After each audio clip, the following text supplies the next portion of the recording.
Good morning, sir. We can hear you, and Right. we can see the. Right. Thank you, Viduras. Right. Okay. We'll start today's the topic. So we have two topics today to discuss.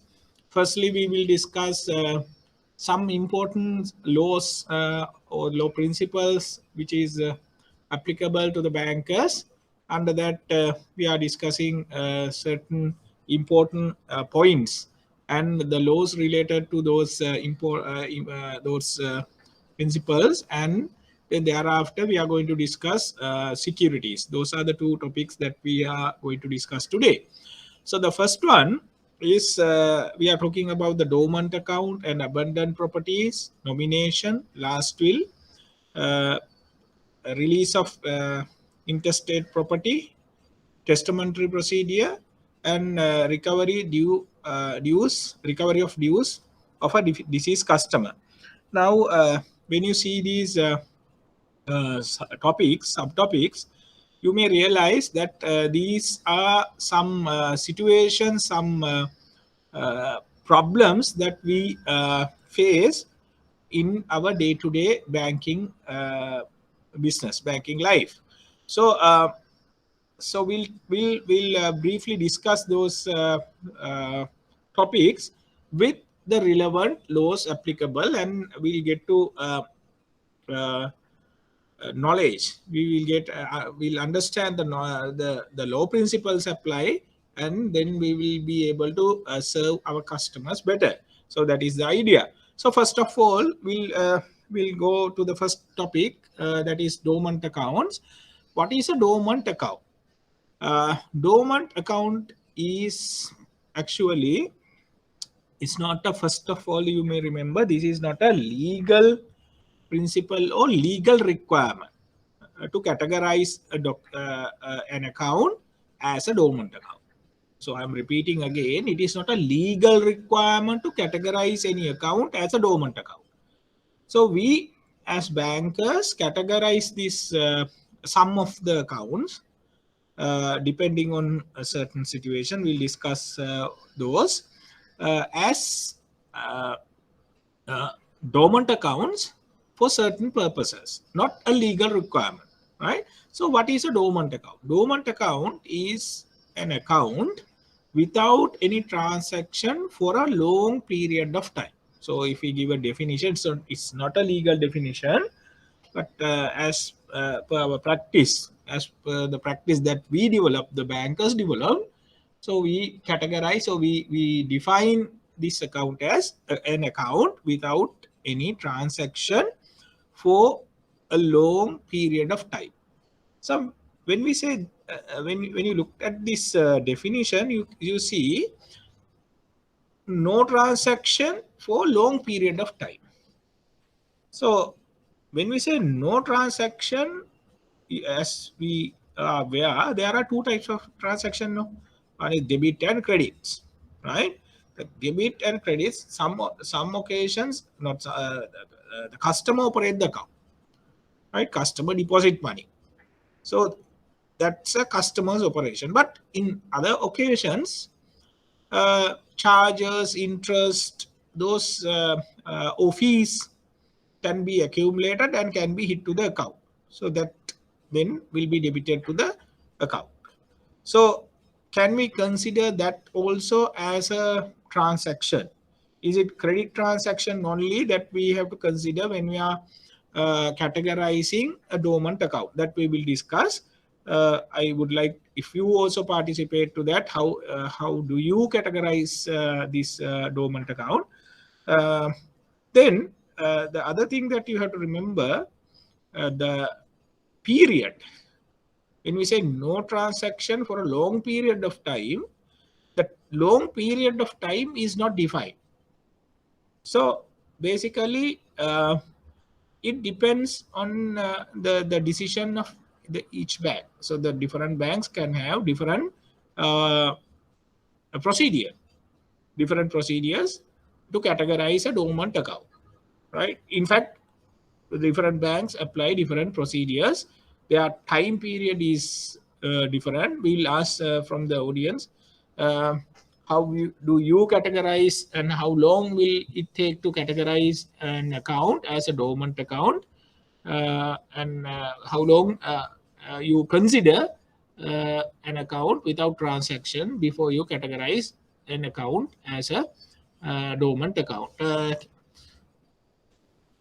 Vidura, normally how long your bank? What is your bank, Vidura? Your HNB, right? No, sir. I'm from Bank of Ceylon. Yeah, yes, sorry.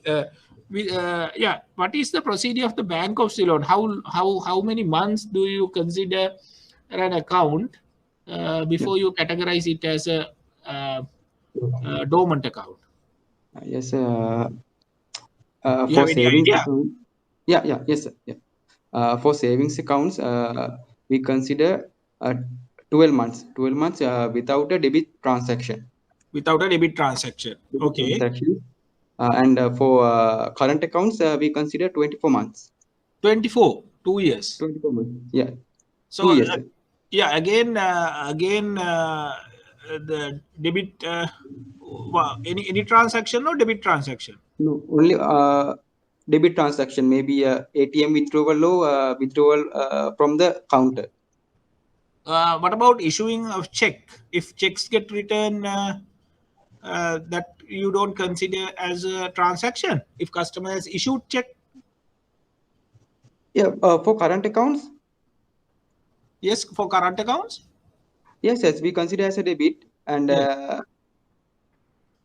So even the account, there's no sufficient funds in the account. If customer has issued checks during that period, and if those checks has got returned from the account, so you don't categorize that as a dormant account anyway. No, sir, if it is a dormant account, Yeah. and if customer issues a check, and check will be returned, sir. Check can be returned. It will be returned. So basically, what you are saying is even a current account, if there are no transaction, debit transaction of the account for 2 years, then you categorize it as a dormant account. Dormant account. Yes, sir. Right. Right. Okay. So got the Then, point. Right. to activate the account, again, customer must be visit to the branch. And give a written request. Yeah, and the customer must do a withdrawal from the counter, and then after that, dormant account can be activated again. So not only a request, the customer has to withdraw money over the counter. Withdraw money. Yes, yes. Over the counter withdrawal is a must. Okay, okay, right. So thank you, Vidura. So that's why I said different banks have different practices, because I know some other private banks, they are only ask the customers request only. Withdrawal is not necessary to activate the dormant account. However, so different bank have different practices. Now, as Vidura said, the Bank of Ceylon, they categorize savings account without transaction for 1 year, and if it is a current account, without any debit transaction for 2 years. So what we have to remember here is, since it is not a legal requirement, there is no legal definition and there is no legal time defined to categorize or prescribe a time period to categorize an account as a dormant account.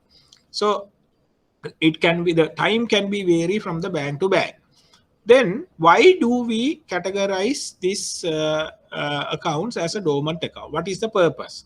The bank classify this type of account as a dormant account for a specific purpose, that is for the monitoring purpose, right? The time period of the classify of the account as dormant account is vary from the bank to bank. The bank separate these account from the active accounts for the monitoring purpose. So you remember, you have to keep that in your mind. So we categorize these account as a dormant account for the purpose of monitoring, especially to prevent money laundering activities and illegal activities like funding of terrorism. Terrorism, likewise, So those illegal activities we have to prevent. So that is why we categorize these accounts as dormant accounts for the monitoring purpose. That's a banking requirement, not a legal requirement, but a banking requirement. So when we categorize these accounts as a dormant account, uh, we basically have to monitor this account. We have to see whether they are. You may sometimes observe the account. The customer opened an account, no transaction for a period of time. Then all of suddenly that you can see uh, swift transfer or foreign fund transfer comes to this account, a huge amount, right? And that a party in the country will withdraw the money. So that could be a money laundering activity or illegal uh, activity like funding of terrorism organization. So if we have categorized this account as a dormant account, immediately that will trigger uh, that transaction to the banker. So then, because it is a dormant account, customer can't withdraw without the account being activated. So at the time that he comes to withdraw, that we can inquire the customer for what purposes that you got this money and from which resource that you got this money. And most importantly, if you see a transaction like that, suspicious transaction, there you have to report that to the central bank under the Suspicious Transaction Act, that you have to report.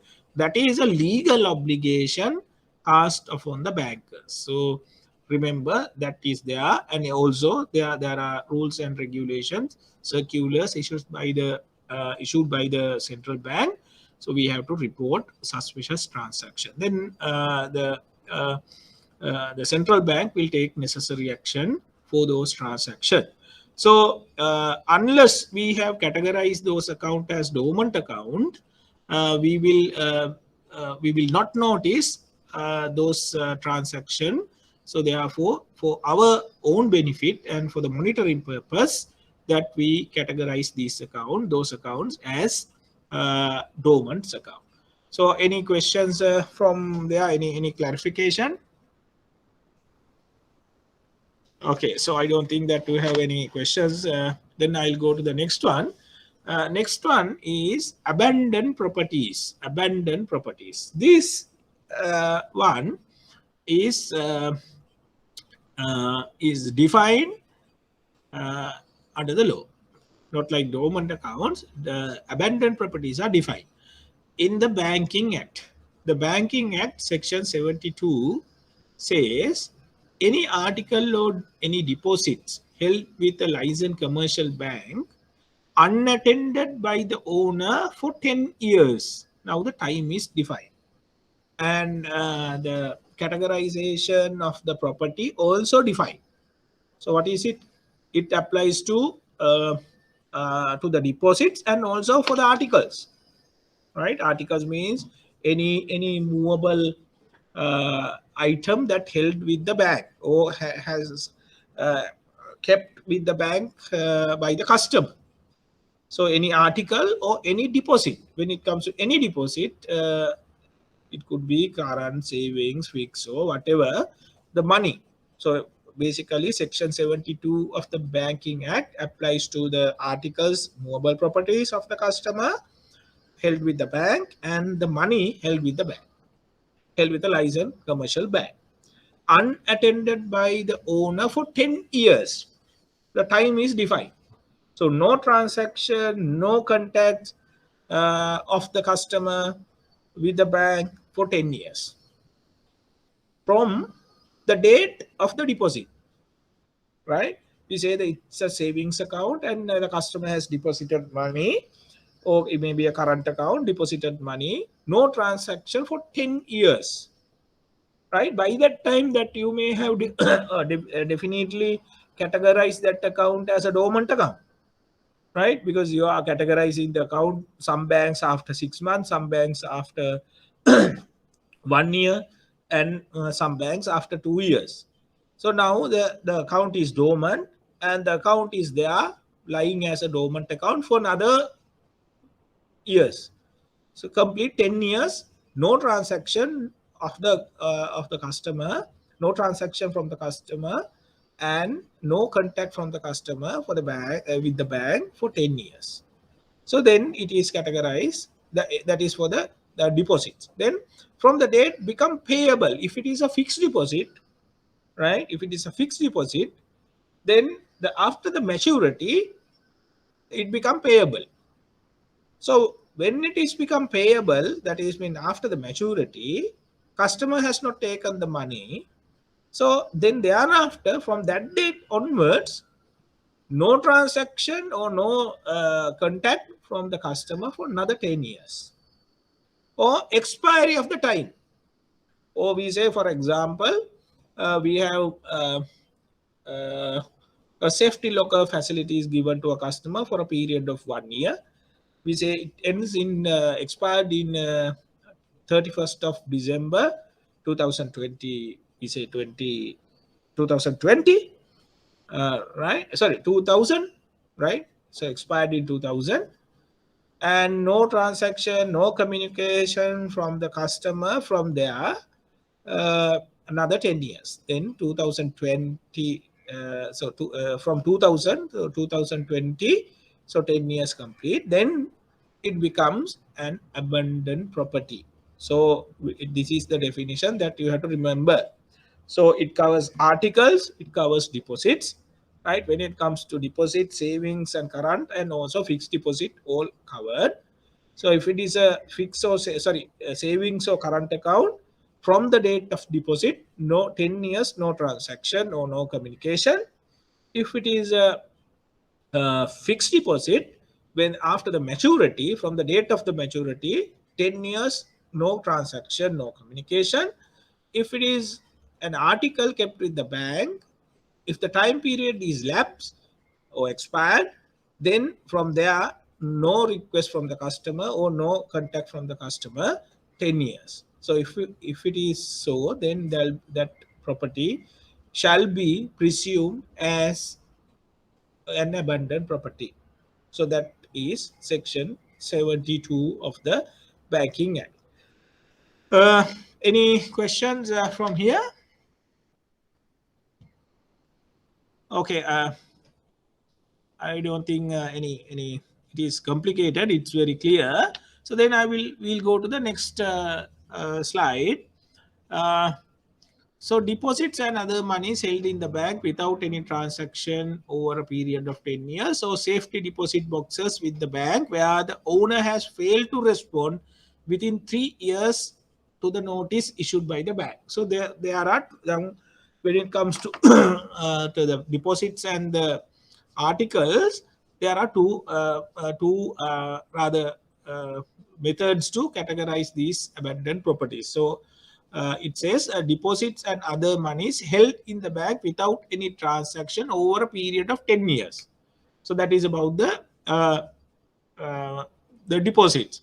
When it comes to safety boxes, sorry, I missed the last explanation I gave you. It's wrong.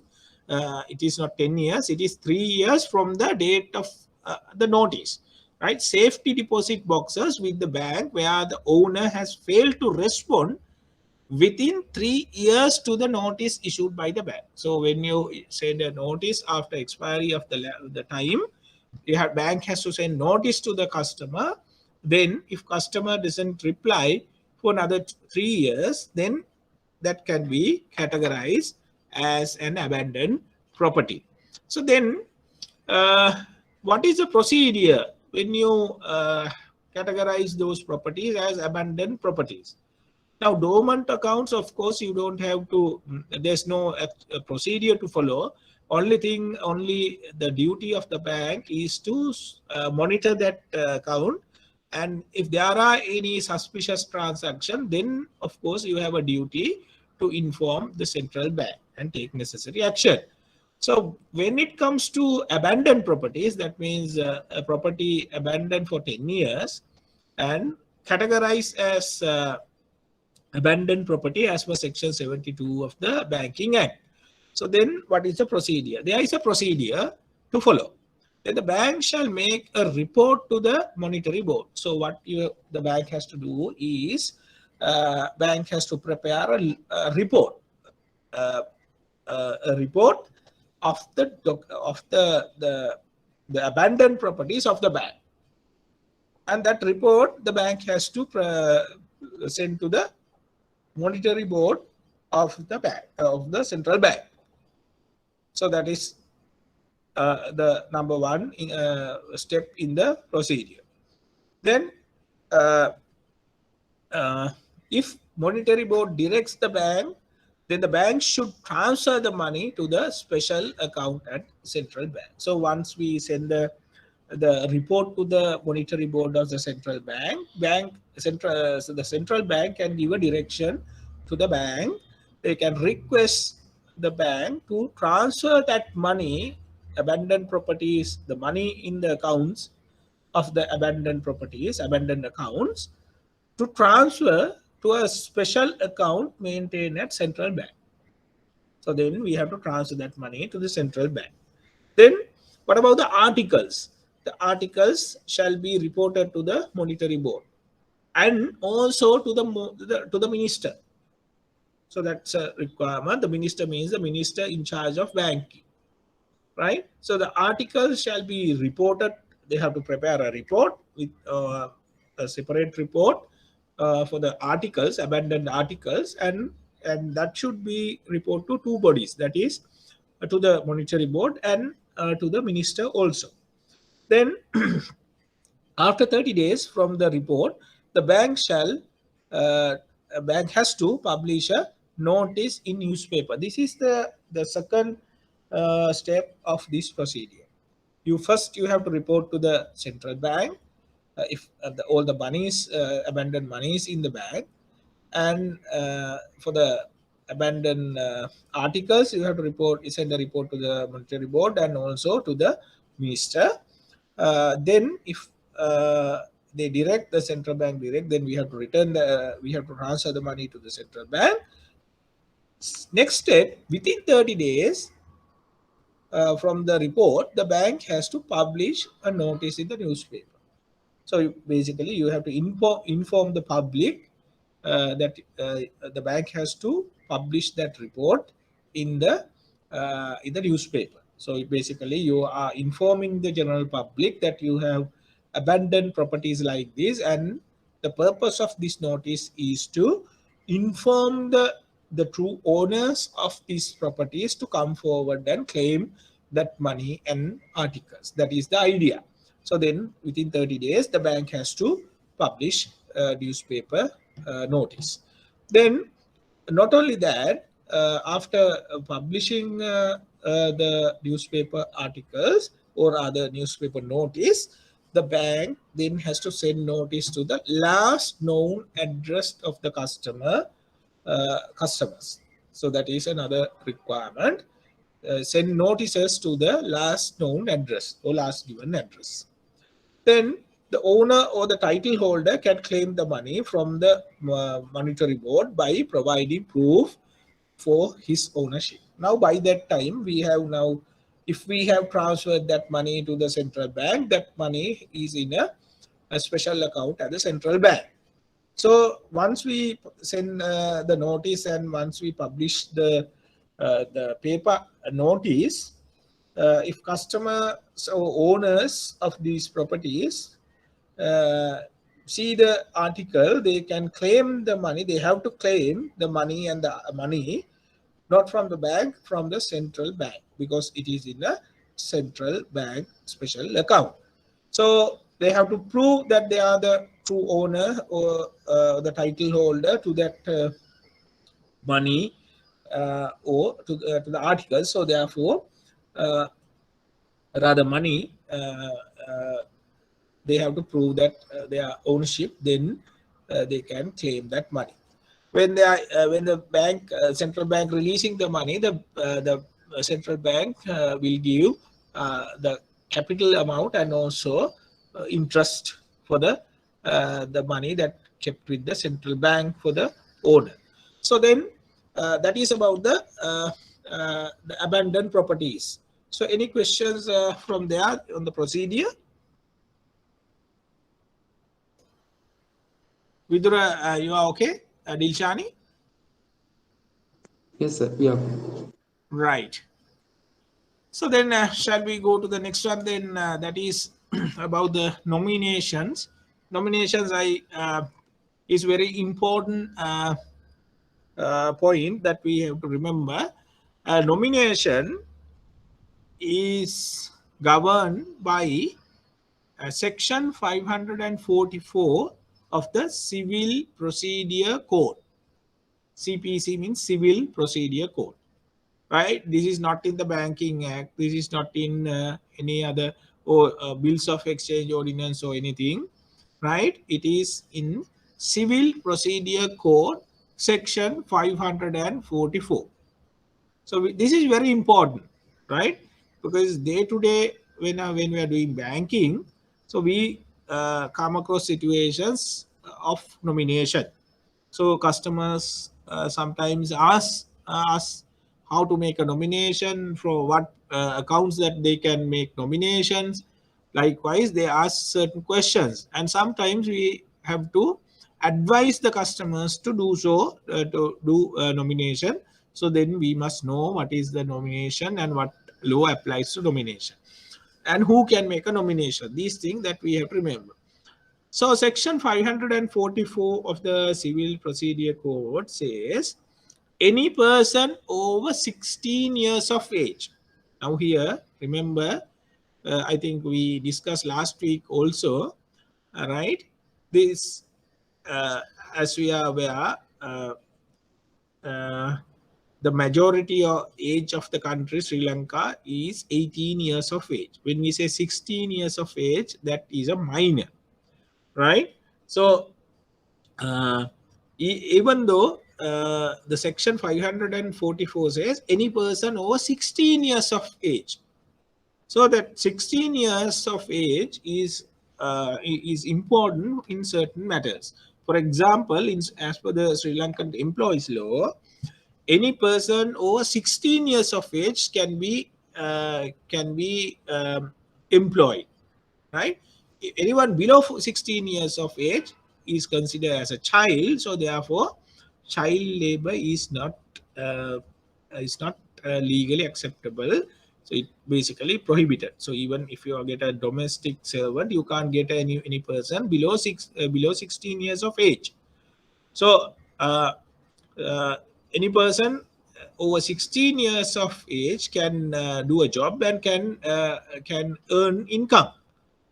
And as per section 544, any person over 16 years of age can nominate another person to receive money or benefit to the nominated person upon the death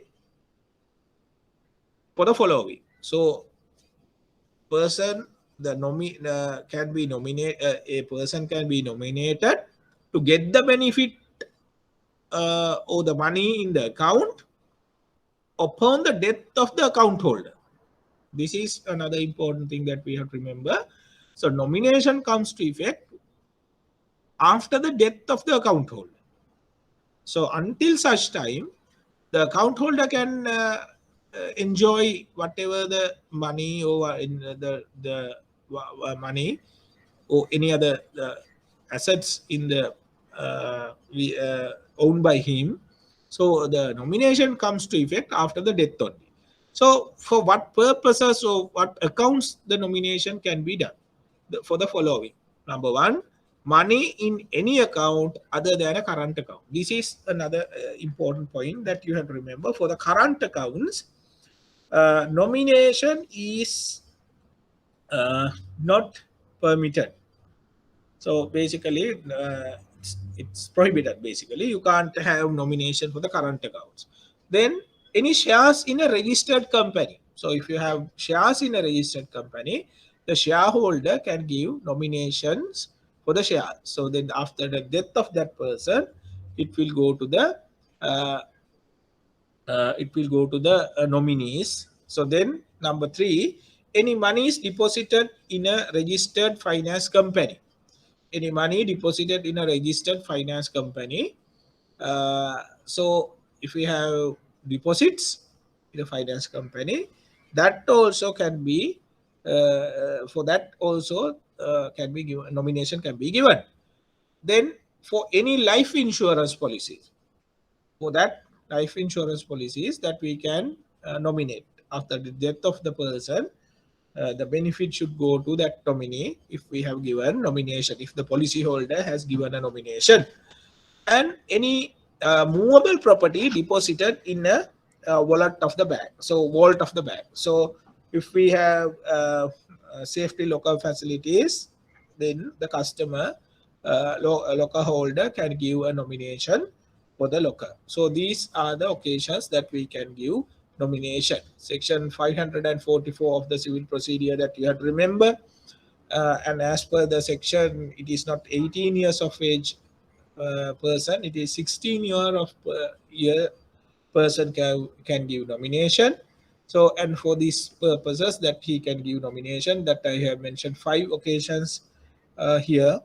But another important point that you have to remember, for the current accounts, we can't or the customer cannot give nominations. Any questions from here?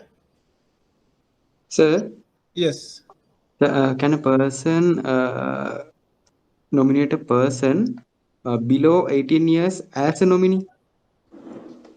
Yes, a good question. Uh, there's no prohibition because the nominee's requirement or the legal requirement is not mentioned here. So in that case, if it is not prohibited, so we have to assume that it is possible. So basically, that yes, I can even it is legally possible, and it is in practice. So for example, I in fact have nominated my minor child as a nominee. So that is legally acceptable. It's not prohibited. So therefore, uh, we can do that. Is that okay? Is that clear? Yes, sir. Yes, sir. But Right. the problem is uh, when the account holder dies Yes. before the nominee comes to the 18 years, yeah, Yes. he or she is unable to claim the money. Yes, I understand your the question. So you say if account holder dies before the nominee becomes minor, so then how he can claim the money? So in a situation like that, but the practical way that we handle is we issue a bank draft for in the name of the minor. So then the minor has to open an account, minor account, and he can deposit that money in the minor's account. So obviously the minor can't. The minor guardian has to open an account in the minor's name, and that money can be deposited to that account. Or you can open a minor's account and transfer this money to the minor's account. So I mean, the guardian has to open a minor's account, and the minor, then after that, bank can transfer the money in the deceased person to the guardian. Sorry, to the minor's minor account. Uh, and before that, you have to, first of all, you have to satisfy that of the identity of the minor. For that, you have to see the original uh, birth certificate of the minor, and if a parent is or parent is alive, then you better to get an affidavit also, right? I have come across situations where a grandfather has given a nomination to a minor 2 years or years of year child. So grandfather died, then same issue came. So in that scenario, what we advise, we advised the parents to open a minor account, and we got an affidavit from the parents, and we checked the death certificate and the birth certificate originals, and after that transfer the money to the minor's account.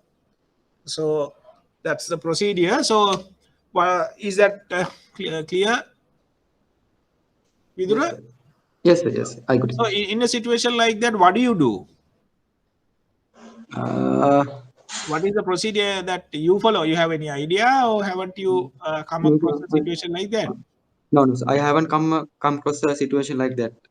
Okay, Still. right. So anyway, that is a procedure that we can apply. So if you come across a situation like that in future, that you can get an legal advice, and also you can follow that same procedure.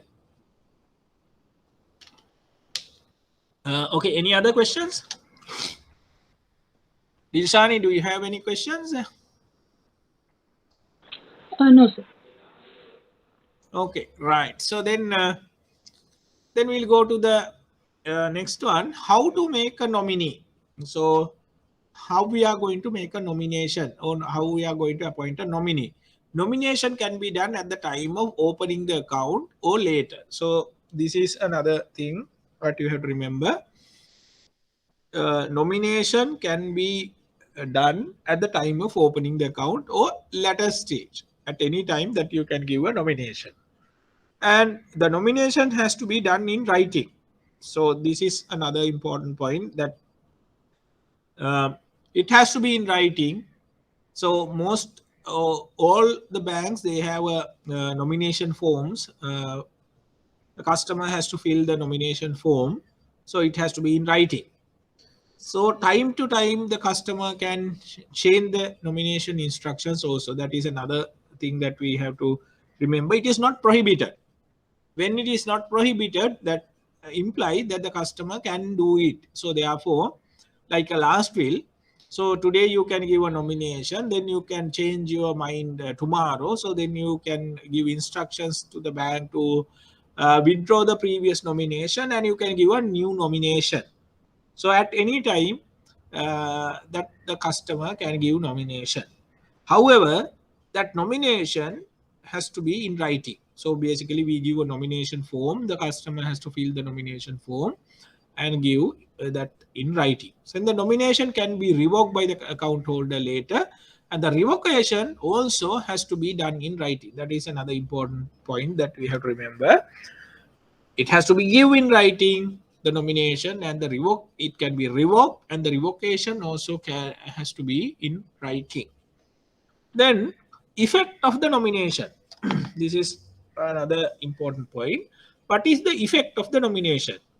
The nominee is entitled to get the money, deposit, or benefit of the share or insurance. Now remember, as I told you before, nomination comes to effect only after the death of the account holder. So nomination, once the nomination is given, the nomination supersedes everything. That another important point that you have to remember. Nomination supersedes the everything. So the succession will be decided based on the nomination, nothing else, right? No last will, nothing, or general succession will not apply when there is a nomination. The nominee is entitled to get the money, deposit, or the benefit of the shares or insurance upon the death of the account holder or the shareholder. The nominee has to prove his identity to the bank. So when there is a nomination, uh, the only thing the nominee has to prove is the identity, right? His identity. So the bank or the company, if it is a account, then it is a bank, or if it is a shares, then the company has to satisfy of the identity of the nominee. That's all. So if the only requirement that the nominee's point is to provide a satisfactory identity proof to the bank or to the company. Then the bank or the company has to pay the nominee and not to the legal heirs of the deceased person. This is another important point or issues that we face. Sometimes you may have experienced this. When a customer deceased, the legal heir, the customer may have given a nomination to somebody, right? Not to the legal heirs, right? Then the legal heirs comes and claim the money, and nominee also comes and claim the money. So we have come across situation like this many occasions, right? The account holder has given a nomination to a third party, the legal heirs are unaware of it, and they claim the money, legal heirs, and from the other side the nominee comes forward and claim the money. So in a situation like that, what is the procedure?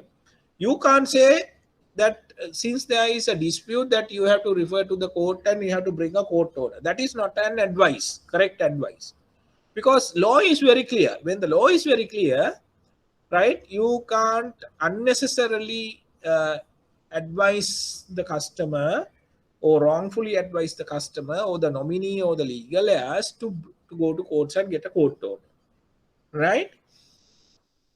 So if legal heirs are claiming that the nomination is fraudulent or it is illegal or not valid in law, that up to them to go to courts and get a enjoining order preventing the bank paying the money to the nominee. The bank's legal position is the bank has to pay the money to the nominee, not to the legal heirs. If you don't pay the nominee, just because the legal heirs are claiming the money or legal heirs are uh, accusing that the nomination is fraudulent, the bank is doing something wrong. So therefore, the bank can be held liable for the damages by the nominee. So nominee, when the nomination is there, it supersedes everything, and money should go to the nominee. Then the other thing I insist, the nomination override the last will of the customer. This is another occasion that we face when there is a last will. When the last will is contradictory to the nomination, so then there can be a dispute. Now, for example, we say we have a customer A has given a nomination to his account. We say he has a fixed deposit of 10 million, and he has given a nomination. He has given a nomination to his, we say, to a third party, B, right? And also after that, right, after a few years back, he has written, after a few years later rather, right, after the nomination, he has written a last will. Right, in the last will, the same fixed deposit has mentioned and has given to somebody else, B. We say C, right? Nomination given to B. By last will, the property or the fixed deposit has been given to C. Now the question, when the customer deceased, both B, the nominee, and C, the beneficiary of the last will, claim the same deposit. So now clearly there is a dispute. So even there is a dispute, law is very clear, right? And we don't want to go to courts and file action, or we don't want to advise the party to go to courts and get a court order. So we have to decide, and we can decide, and we know how to decide. The money should go to the nominee, not to the beneficiary of the last will. Right? It doesn't matter whether the last will is written before or after the nomination, right? When the nomination is there, the money will go to the nominee. If someone dispute the nomination, that person has to go to courts and prove that and get a court order to prevent the bank by paying the money to the nominee. Otherwise, when there is no legal barrier, the bank has to pay that money to the nominee. So that is important. So when we are paying the money in the money to the nominee, what are the things that uh, we have to observe, or we have to obtain? What are the documents that we have to obtain? Firstly, that we have to remember, the nomination comes to effect after the death of the person. So therefore, first thing that we have to satisfy is that we have to satisfy the account holder is deceased. Account holder is deceased. So that is number one that we have to remember. So therefore, how do you check that? Uh, Check that whether the account holder is deceased. So for that, you have to get the original uh, death certificate. So basically, we ask the nominee or nominee to bring the original death certificate, and we get a photocopy of the original death certificate, and we write on the uh, photocopy the original scene, and the bank officer uh, has to sign, and we have to keep that in our records. In case if something goes wrong, that we can produce to courts the death certificate. So then uh, once we confirm that the account holder is deceased, then we have to release the money to the nominee if there is a nomination. So then the next thing that we have to make sure is the identity of the nominee. So nominee has to prove or has to produce documents to prove his identity. So a best document that we can think about is the identity card. If it is a uh,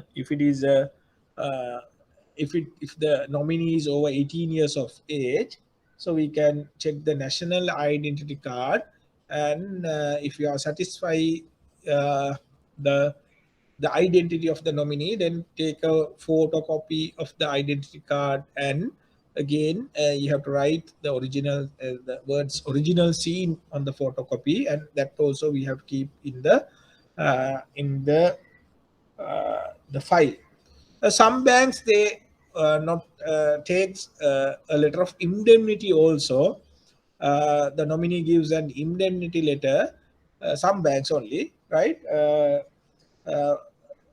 Indemnifying the bank from any loss or damage which could occur on the payment of to the payment of the nominee on the nomination. So safe side, some banks obtain a letter like that, that is a indemnity letter given by the nominee.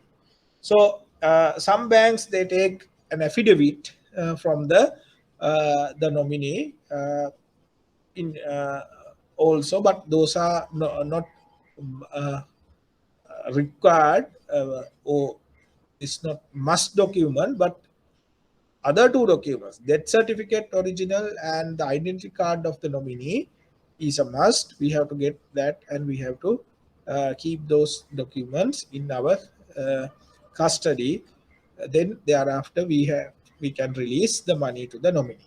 If the nominee is a minor, as Idra asked the question before, yes, minors can be nominated, and again we have to satisfy the identity of the person, uh, the minor. So therefore, we check the original birth certificate of the minor, and then of course you remember that there is no picture in the birth certificate, so we don't know when a child comes and whether that child is actually the nominee. So then what we do is, anyway, we don't release money to the my advice is, we don't release the money to the minor. So what we do is, we either we issue a bank draft in the name of the minor child, the nominee. So then that person has to clear that check, the bank draft through an account, so therefore it has to deposit in an account. Or what we can do, we can ask the guardians to open uh, or parent to open an minor account and then transfer that money to the minor's account. So that how we have to how we release the money of the account holder after the death of the person. So that is the effect of the nomination. uh, any questions, Vidura? Do you have any questions? Effect of the nomination, you are clear? Yes, sir. Please. Right. So then uh, we'll go to the next one. The last will, another important point that we can we basically we face day to day when we are doing banking, last wills, and even our personal life. The law of last will and the effect of the last will is very important. So therefore it's better to have a general idea about about the last wills. Okay, so under this that we are discussing four subtopics, that is who can make a last will and for what properties that we can make a last will, then how does the last will enforce the procedure, and the cancellation of last will. So first we'll see who can make a last will. Right, any person over 18 years of age can write a last will. So this is important, not 16 years of age. So the minors cannot prepare a last will. A last will can be done, last will can be written by any person over 18 years of age. So last will, there are two methods that a last will can be written.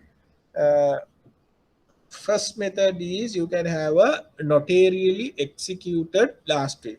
So notarially executed last will, I believe that these points that you may note down, because that these information not given in my slides, right? So notarially executed last will means uh, uh, the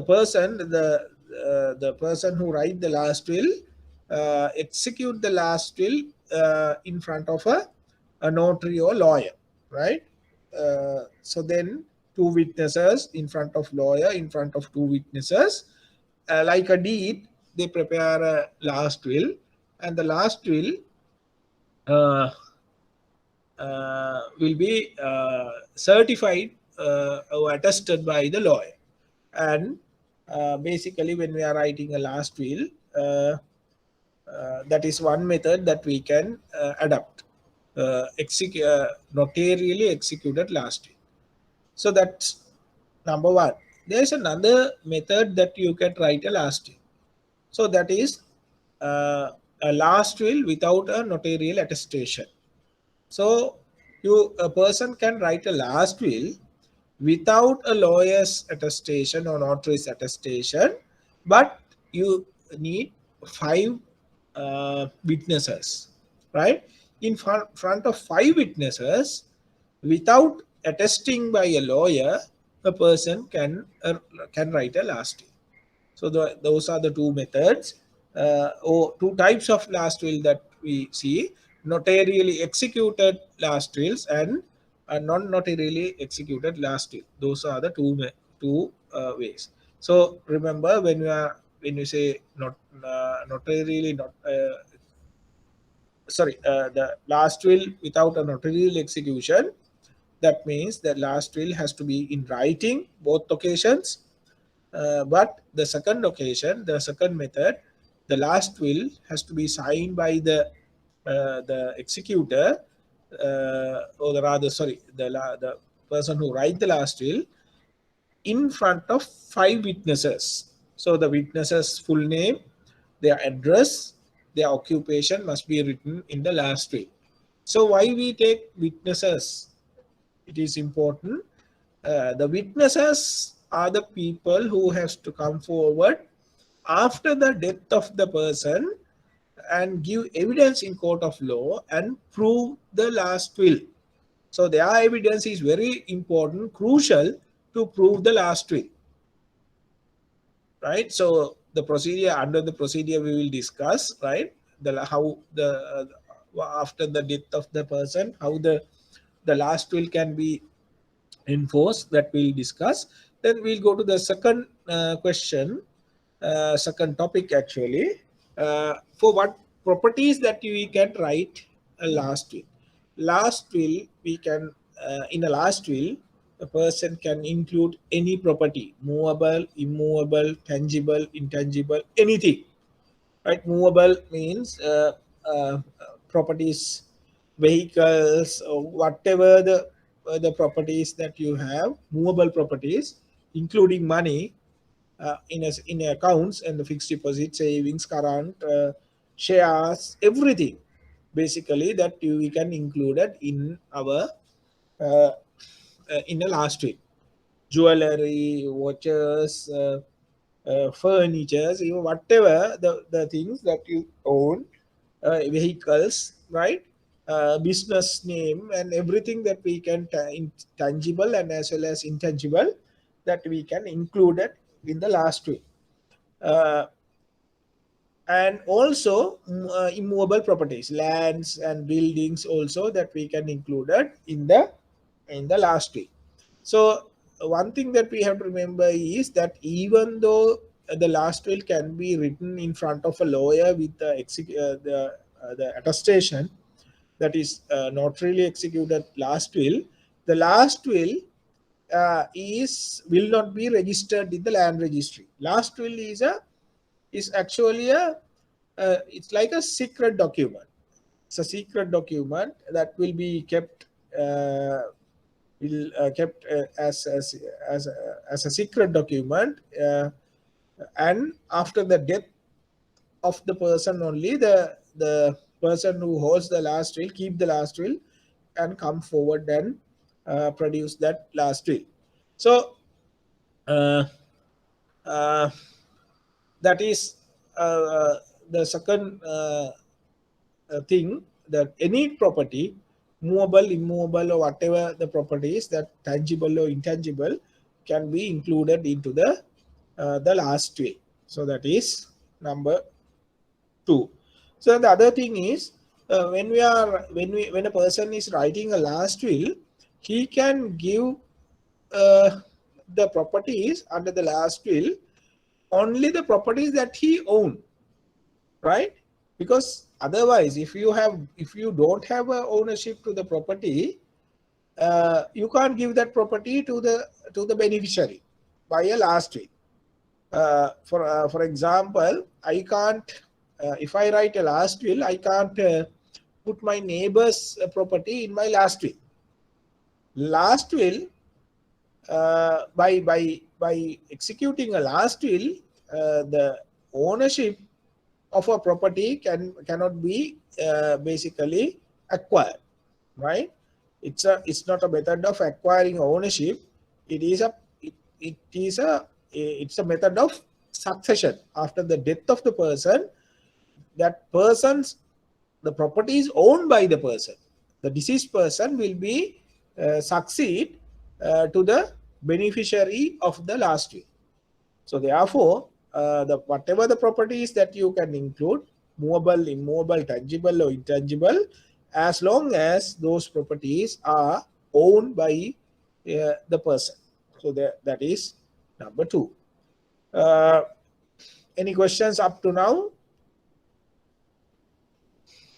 Okay, so then we'll go to the procedure, right? Next topic. What is the procedure? How does the last will enforce?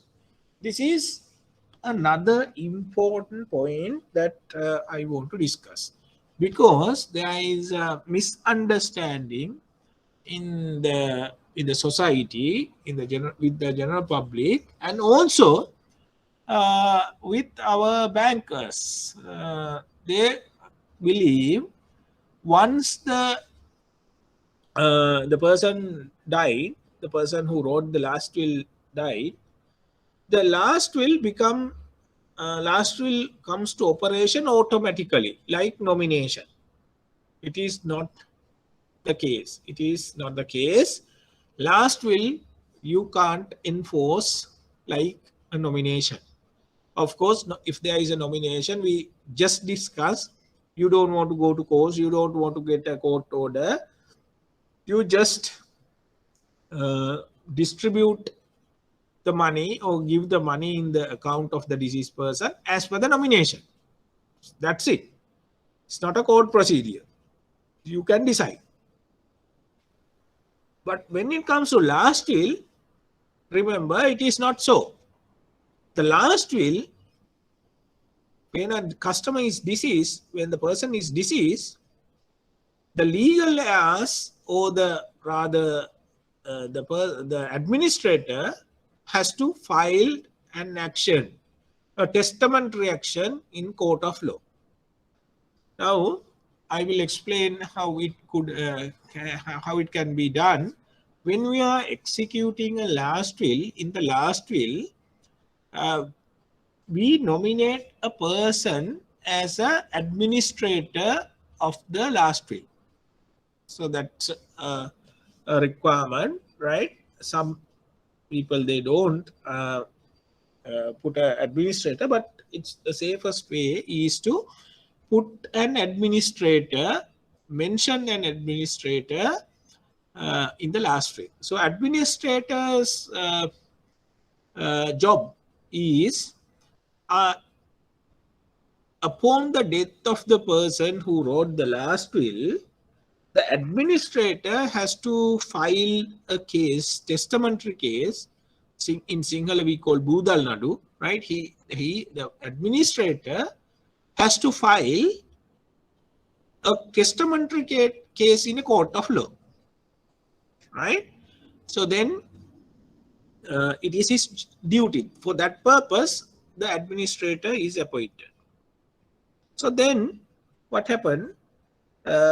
Upon the death of the account, the person who wrote the last will, the administrator, nominated administrator, has to file action. So what we do, we write a last will, we appoint a administrator, we name the administrator in the last will, then we sign, witnesses sign, lawyer certified or attest the last will, and then thereafter the original last will, sometimes, most of the time, will keep with the lawyer or it will keep with the administrator, right?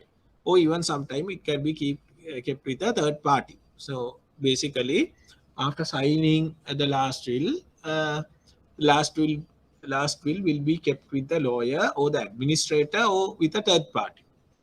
So upon the death of the person who wrote the last will, either the lawyer or either the administrator or either the third party has to bring the original the last will, and has to the administrator has to file a testamentary action.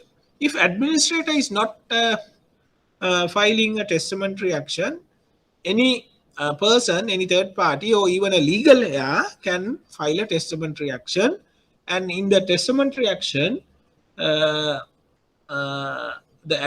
letters of administration will be issued. Probate will be issued to the administrator who nominated in the last will. Before that,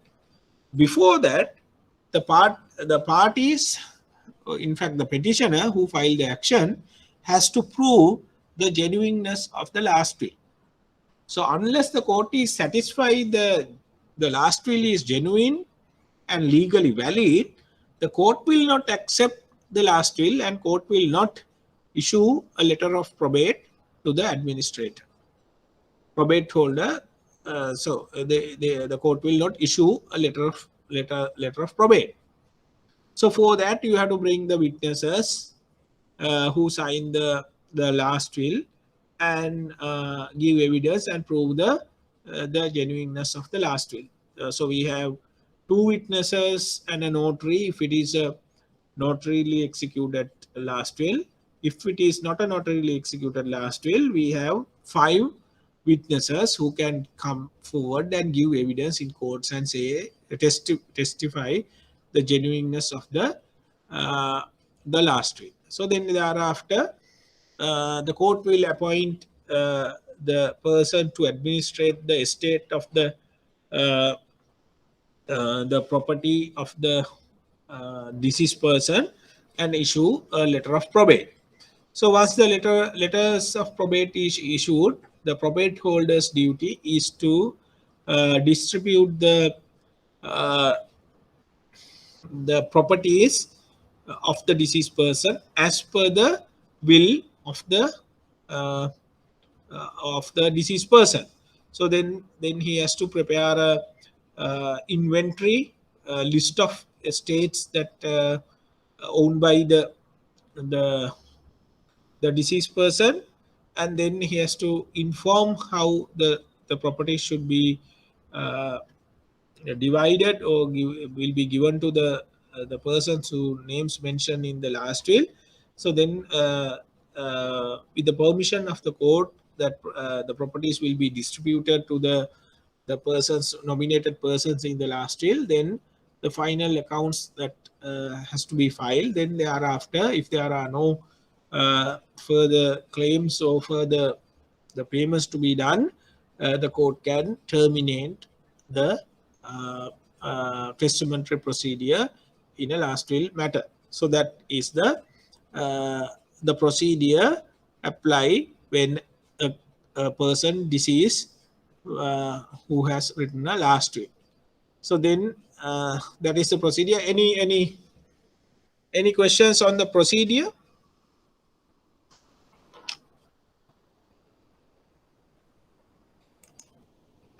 Vidura, are you okay?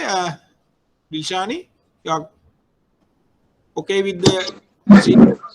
Yes.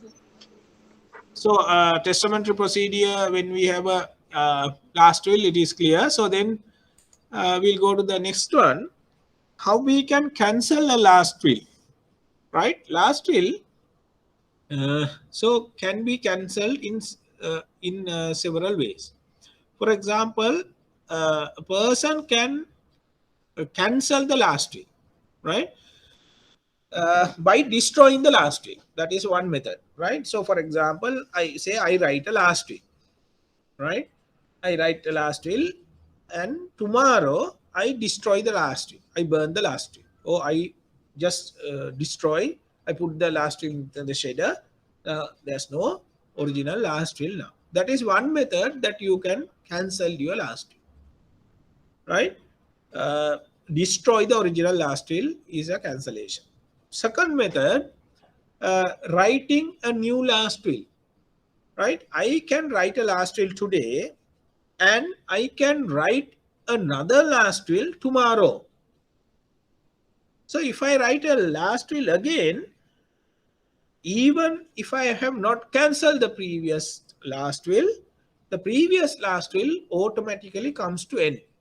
Then the new last will be effective from that point onward. So therefore, it is very important to remember a person can write more than one last will, right? Even 10 or 15 last wills he can write.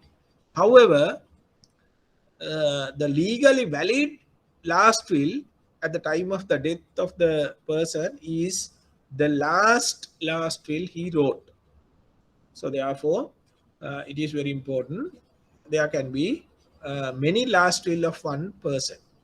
So that is another method. However, ultimately, that as we are aware, that court has to decide which last will is the correct last will. The genuineness of the last will has to prove in courts. Then the court will issue the probate, and after that, the probate holder can administrate the estate of the deceased person. So that is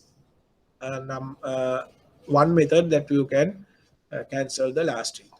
Then there is another method, cancellation of last will. If a person married after writing a last will, then the last will become null and void. Now, for example, we say I write a last will, right? Then say I am unmarried, I write a last will. So today, then after 1 month time or 2 months, whatever time later, I get married. So now what happened? Once I get married, the last will become null and void, right? So therefore, if I get a marry after writing a last will, the last will become invalid or null and void. Now there can be a situation, a person write a last will, he is a married person, he write a last will, then after that he divorced, right? And he remarried. So then when he remarry, after the second marriage, after he getting to a second marriage, the last will he wrote before comes to end. So therefore, that is the third method that a last will can be cancelled. So those are the main methods that a last will can be cancelled. Number one, by destroying the original last will. Number two, by writing a new last will, by cancelling the previous one, or even without cancelling, if you write a new last will, the previous last will be cancelled. That is number two. Number three is the marriage. After writing a last will, if the person get married again, then the last will comes to end. So that is about the last will. Hope that you understood that. So then if you have any questions, you can ask. Or otherwise, I'll go to the next one. Release of interstate property. So we'll see a situation. Now we face this situation when a customer deceased, when there is no last will written by the customer. So then we have a problem to whom that we have to release the money in the customer's account, right? In a situation like that, we must remember there are two scenarios. The first scenario is amount in the account is, or rather the property value of the deceased person is below 4 million. The other scenario is the property value, the value of the property owned by the deceased person is over 4 million, below 4 million and over 4 million. That is the threshold that under, as per today, it can be changed later, right? So however, as per today, the threshold is 4 million, right? So then we say we have an account of a customer who has 2 million in his account. Customer deceased, there's no last will, there's no nomination, right? No nomination, no last will. So then we have to release the money. To whom that we have to release the money? So basically, under the common law, once a customer is deceased, when a person died rather, if there is no nomination and if there is no last will, half of the property owned by the deceased person will go to the spouse, husband or wife. The balance, half portion of the deceased person's property, will be divided among the children equally. For example, we say the customer had, the deceased person had 3 children. So then we say, now we take the 20 million deposit. Half will go to the wife, widow. So that means the widow will get 1 million, right? Then the balance 1 million will be equally divided among the 3 children, right? So that means each child will get 333,333, right? Approximately one third of 1 million. Each child will get one third of 1 million. So that's how the property of the deceased person should be divided if the value of the estate of the person is below 1 million, sorry, below 4 million, right? If it is below 4 million, that's how we have to divide.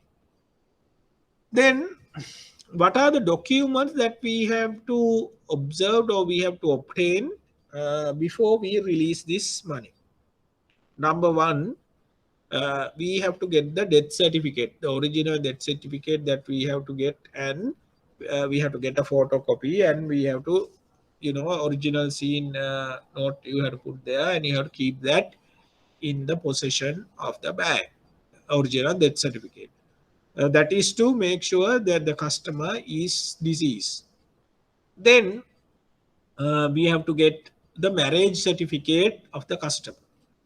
That is to identify the spouse, right? Whether now two things that we have to uh, satisfy, that is uh, uh, number one, that he is a married person, and to identify the spouse, because how spouse get half of the properties, right?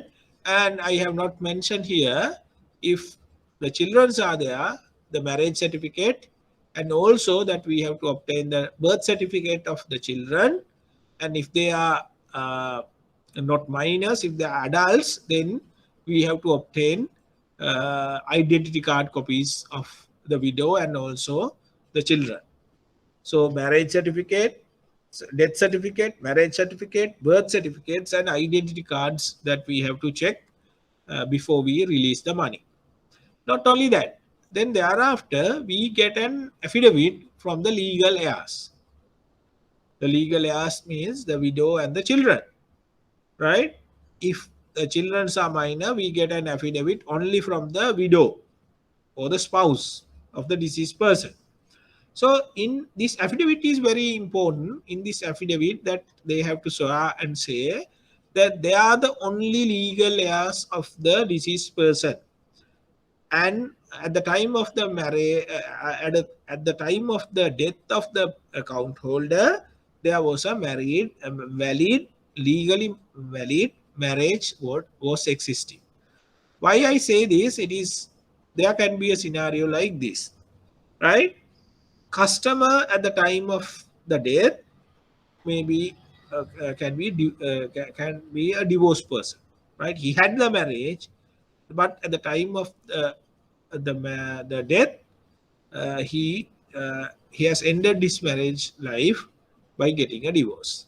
Now, if it is so, then the widow, the ex husband or wife of the person will not get, a deceased person will not get any inheritance to the properties. So only the children will get. So therefore, that is one thing that we have to see, because even though the marriage certificate is there, if that person has divorced, that divorce after later, so then that will not cover if we only see the marriage certificate. So therefore, that we include in that affidavit, at the time of the death of the person account holder, there was a legally valid marriage between the dead person and the spouse. That number one. Then number two, as per the succession law, all legitimate children will get the balance half portion equally. In there also, it is very important that we have to get in the affidavit that the children mentioned in the affidavit are the only children, legitimate children of uh, the deceased person. Because there can be a situation like this: a person marry and he divorced, and he has married and he has children in that marriage, and he divorced later. right? Those are legitimate children. And he marry again, second marriage, and the second marriage also he has, we say he has children, right? First marriage he has 2 children, second marriage he has 2 children, right? Now what is the situation? The previous wife will not get anything, but their children from the first marriage will get inheritance rights. The second marriage is the valid marriage, then the second marriage wife will get half of the deposit, that is 1 million, and there are 2 children in from the second marriage, so altogether 4 legitimate children. So then the balance of 1 million, balance 1 million out of 2 million will be equally divided among 4 legitimate children. So then each child will get 250,000 in this scenario. We say there are 4 legitimate children. So therefore, all these facts should be covered under the affidavit. Under the affidavit. So affidavit is very important, and we have to carefully draft the affidavit. You can have a format for that. So the same format you can follow, you can take when you are releasing the money, but the affidavit has to be very carefully drafted, and it should cover everything what we mentioned there. So apart from that, most of the banks, they get an indemnity also from the legal heirs, because there can be a situation where they have not disclosed certain factors. For example, now this method that we can apply only when there is a when there are when the total assets of the deceased person is below 4 million, right? But if the legal heirs have not disclosed the properties, the value of the properties of the deceased person, or if there are any dues or any loans or any money to be paid by the deceased person to a third party, and that also not mentioned to the bank. So in a situation like that, in future there can be disputes. So for that purpose, to cover the risk, that we take a indemnity from the legal heirs. So basically they indemnify the bank from any future losses or future claims by any third party or the government institution upon the payment of this money to the legal heirs. So for that purpose, we get a indemnity. So those are the documents that we obtain when we are releasing money of a deceased customer, when the total assets of the deceased person is below 4 million. Any questions from here? Any questions? Sir, Yes. what happens? The account holder and also the spouse dies, and how we divide the asset value? Okay, so all right, okay. We'll say the customer, when he died, his spouse already deceased. Only the children are there. So in that case, all the money will go to the children. So 100%, 2 million, sorry, 2 million will be divided among the 2 children. So each child will get uh, half. So that means 1 million each. So that's how. Is that clear? Yes, sir. Right. So again, you have to take the same things, that we have to get the death certificate of the customer, death certificate of the customer's spouse, marriage certificate, birth certificate of the children, affidavit from the children, and indemnity for the children. So all these things that you have to obtain before you release the money. So any other questions?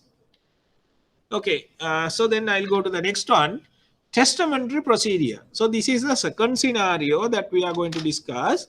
That is when a customer is deceased, his total assets value is over 4 million. Total asset value is over 4 million, and the customer has not given a nomination and has not written a not written a last will. In a situation like that, what we do? So basically, the bank cannot release the money to the legal heirs. This is very important.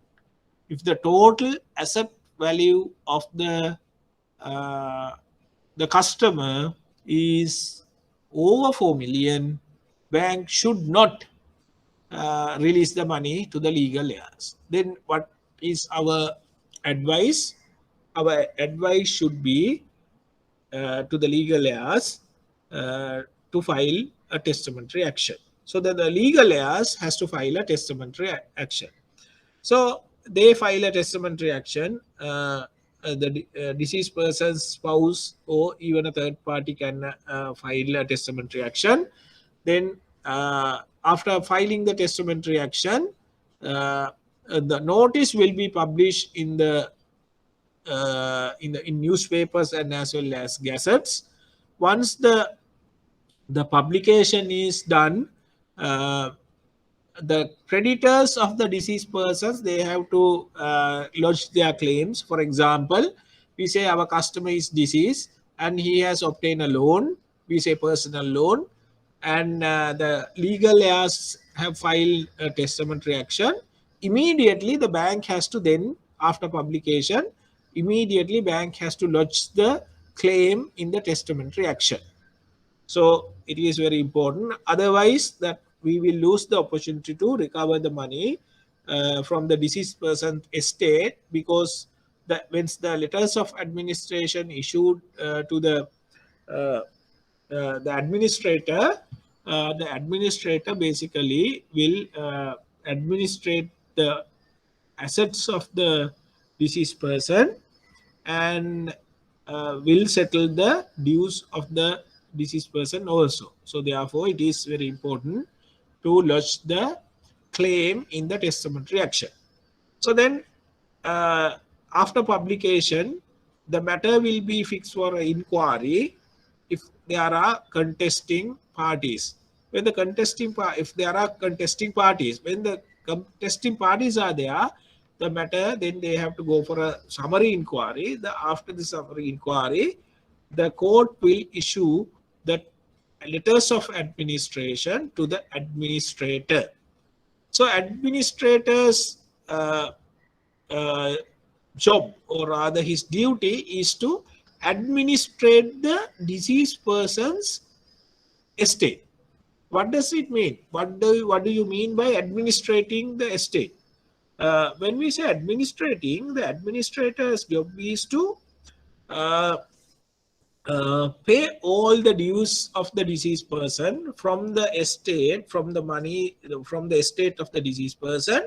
Then thereafter, from the balance, the balance properties has to be divided among the legal heirs of the deceased person. That is his duty. That is called administration of estate. Then when the letters of administration is issued to the administrator, so administrator has to file an inventory.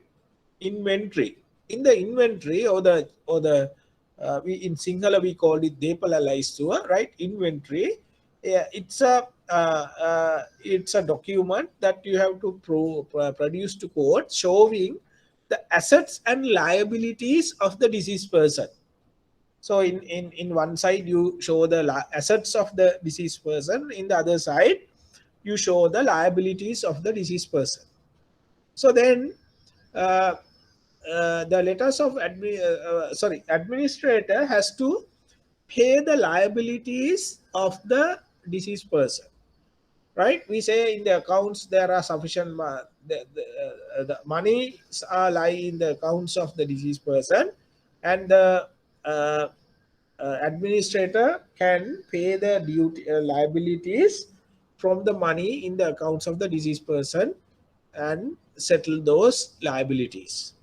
So after settling the liabilities, if money is not sufficient in the money in the accounts are not sufficient to pay the liabilities of the deceased person, with the permission of the court, the administrator can sell the movable and immovable properties of the deceased person. And after selling those properties, the money recovered can be utilized to settle uh, the the obligations or settle the loans uh, of the deceased person. So after that, after settling all the liabilities, loans, whatever, so the balance properties, money and the movable and immovable properties, will be divided among the legal heirs. So after settling everything, the administrator has to file a final accounts. So final accounts basically shows how he has appropriated the money and the how he has paid the liabilities and what are the properties available for the distribution. So then final accounts after that, so the court with the permission of the court, uh, the administrator can sell certain properties to to recover the charges and all. So after that, then uh, the administrator has to write administrator's conveyance. That is a deed actually. By executing the administrator's conveyance, the properties will be given to the legal heirs of the deceased person. So uh, then after that, the termination of proceedings of the testamentary case, after executing the conveyance, administrator's conveyance, the administrator's duty comes to end thereafter. So then after that, he can inform the courts to terminate the testamentary proceedings. Then the court will accordingly terminate the testamentary procedure. So that is about the testamentary procedure. Any questions from testamentary procedure?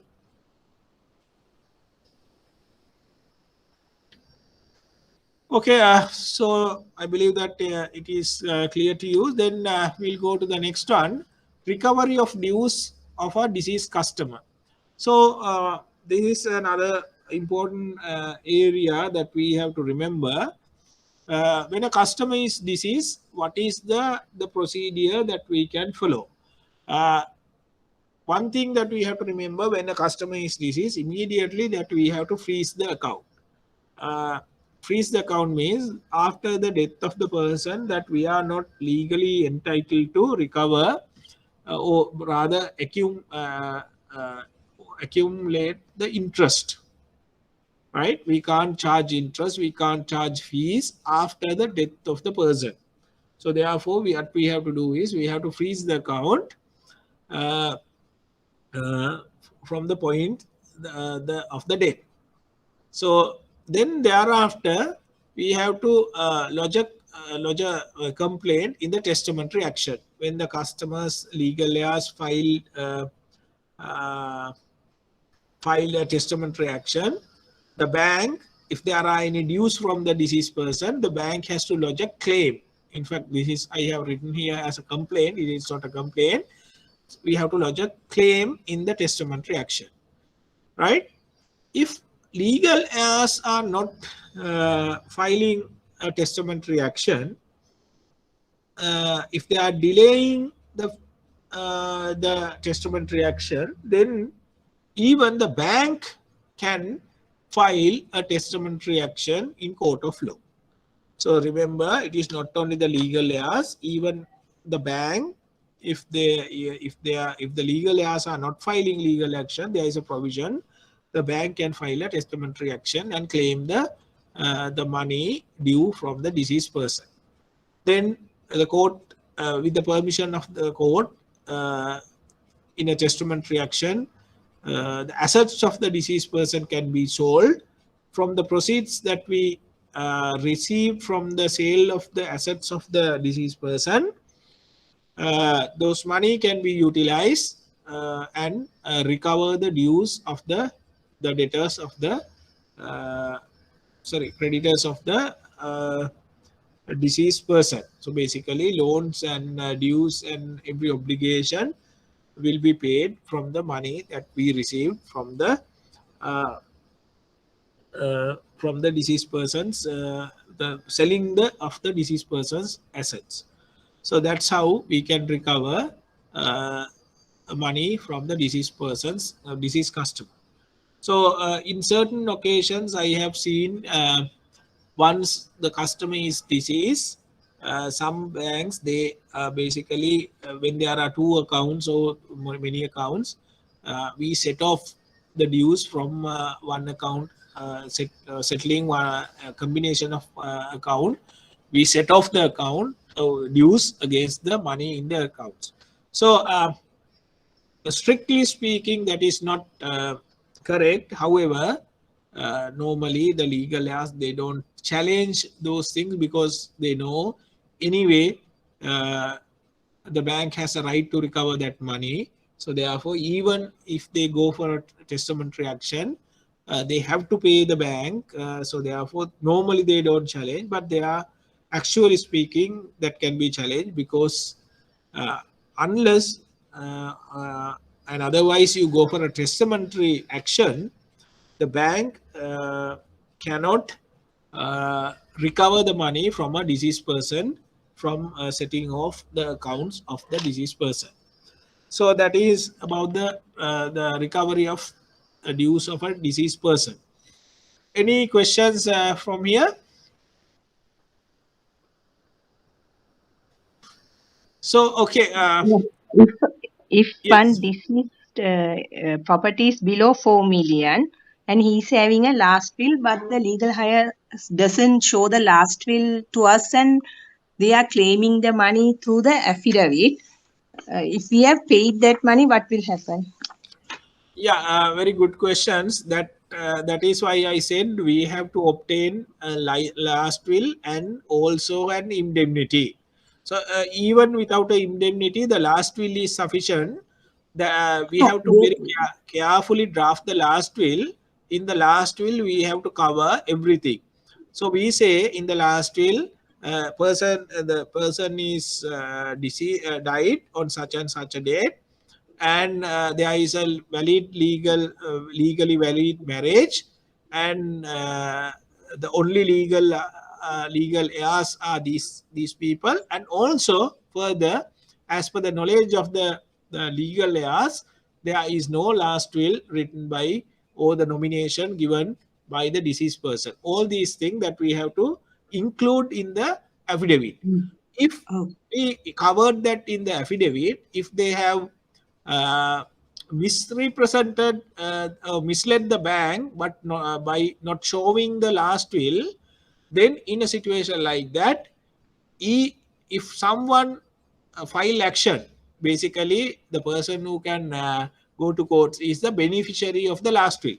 So the beneficiary file action in court of law, we are safe because we have followed the procedure, and that is covered in the affidavit. So we can show the affidavit to the courts, and the liability will not cast upon the bank in a situation like that.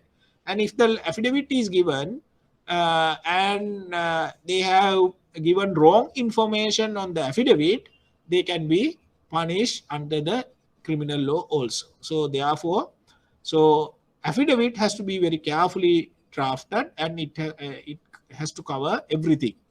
So a very good question. Thank you. I believe that I cleared your question. Is yes. that right? Yeah. Any other questions?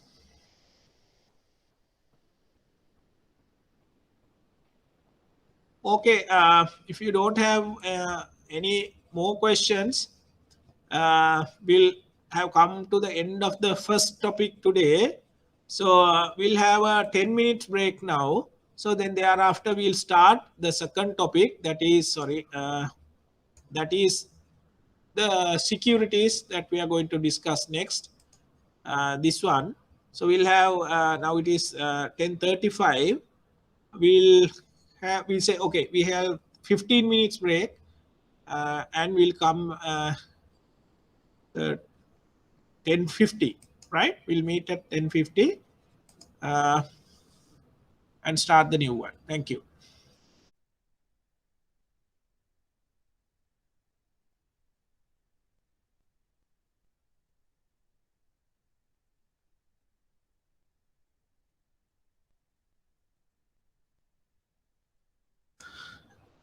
Okay, we'll start the next topic. The topic that we are going to discuss next is securities. Okay, securities or rather collaterals. When it comes to securities, the bank or in a banking facilities, we have two types of secure facilities. Those are secured facilities and unsecured or clean facilities. So secured facilities, we can give examples: loans and ODs secured by FDs, insurance policy, company shares, mortgages, movable and immovable properties, and guarantee bonds and indemnities. Those are some loans that we are secured by securities. Then we have pledge loans, where the goods are pledged to the bank as a collateral. Then we have leasing facilities, where under the we grant under the Finance Leasing Act, where the lease asset or the lease instrument is the collateral. If the lease facility is defaulted, we can repossess the vehicle or the instrument and sell the property and recover the money. And also, most of the time when we are getting leasing facilities and hire purchase facilities, when we are granting, we take personal guarantees also. The hire purchase is another facility that we provide under the Consumer Credit Act, under the provisions of the Consumer Credit Act. They are also in the hire purchase contracts. We hire vehicles and other instrument machineries also, which kept as a security or collateral, and also additional security. As additional security, we obtain personal guarantees of the guarantors. So these are some examples for the secured facilities granted by banks. Then we'll go into the mortgages. When it comes to mortgages, we take mortgages over movable properties and immovable properties both. So we here in this slide, I have given a comparison of movable property mortgages and immovable property mortgages. So here I am trying to understand or demonstrate the benefits, the pros and cons of the mortgages of movable and immovables, advantages and disadvantages, right? So from the movable side, movable property, it is easy to obtain the movable property mortgage, right? Easy to obtain means documentation part is easy when it compared to immovable property. It is the documentation is difficult when it comes to immovable property. We'll discuss why it is, right? Movable properties, the documentation part is easy because you don't have to check the title for 30 years. You have documents, then the title can be ascertained easily. If it is a immovable property, especially land, that we have to get the title for 30 years. It is a cumbersome process. You have to get a title report. Likewise, you have to check the deeds and plans, and there are a lot of things to do. So therefore, immovable property mortgages documentation part is difficult compared to movable properties. Then value of the property, movable generally depreciate the value against the time, value depreciate generally, but there are occasions the movable property prices can be increased or appreciate. Generally when it comes to land, value appreciate, but there can be occasions where the value has come down. For example, if it is there are some areas, because of certain incident happens, the price of the land can come down. For example, you may remember after the tsunami, the property price near the beach fronts came down, but there again now it has come increase.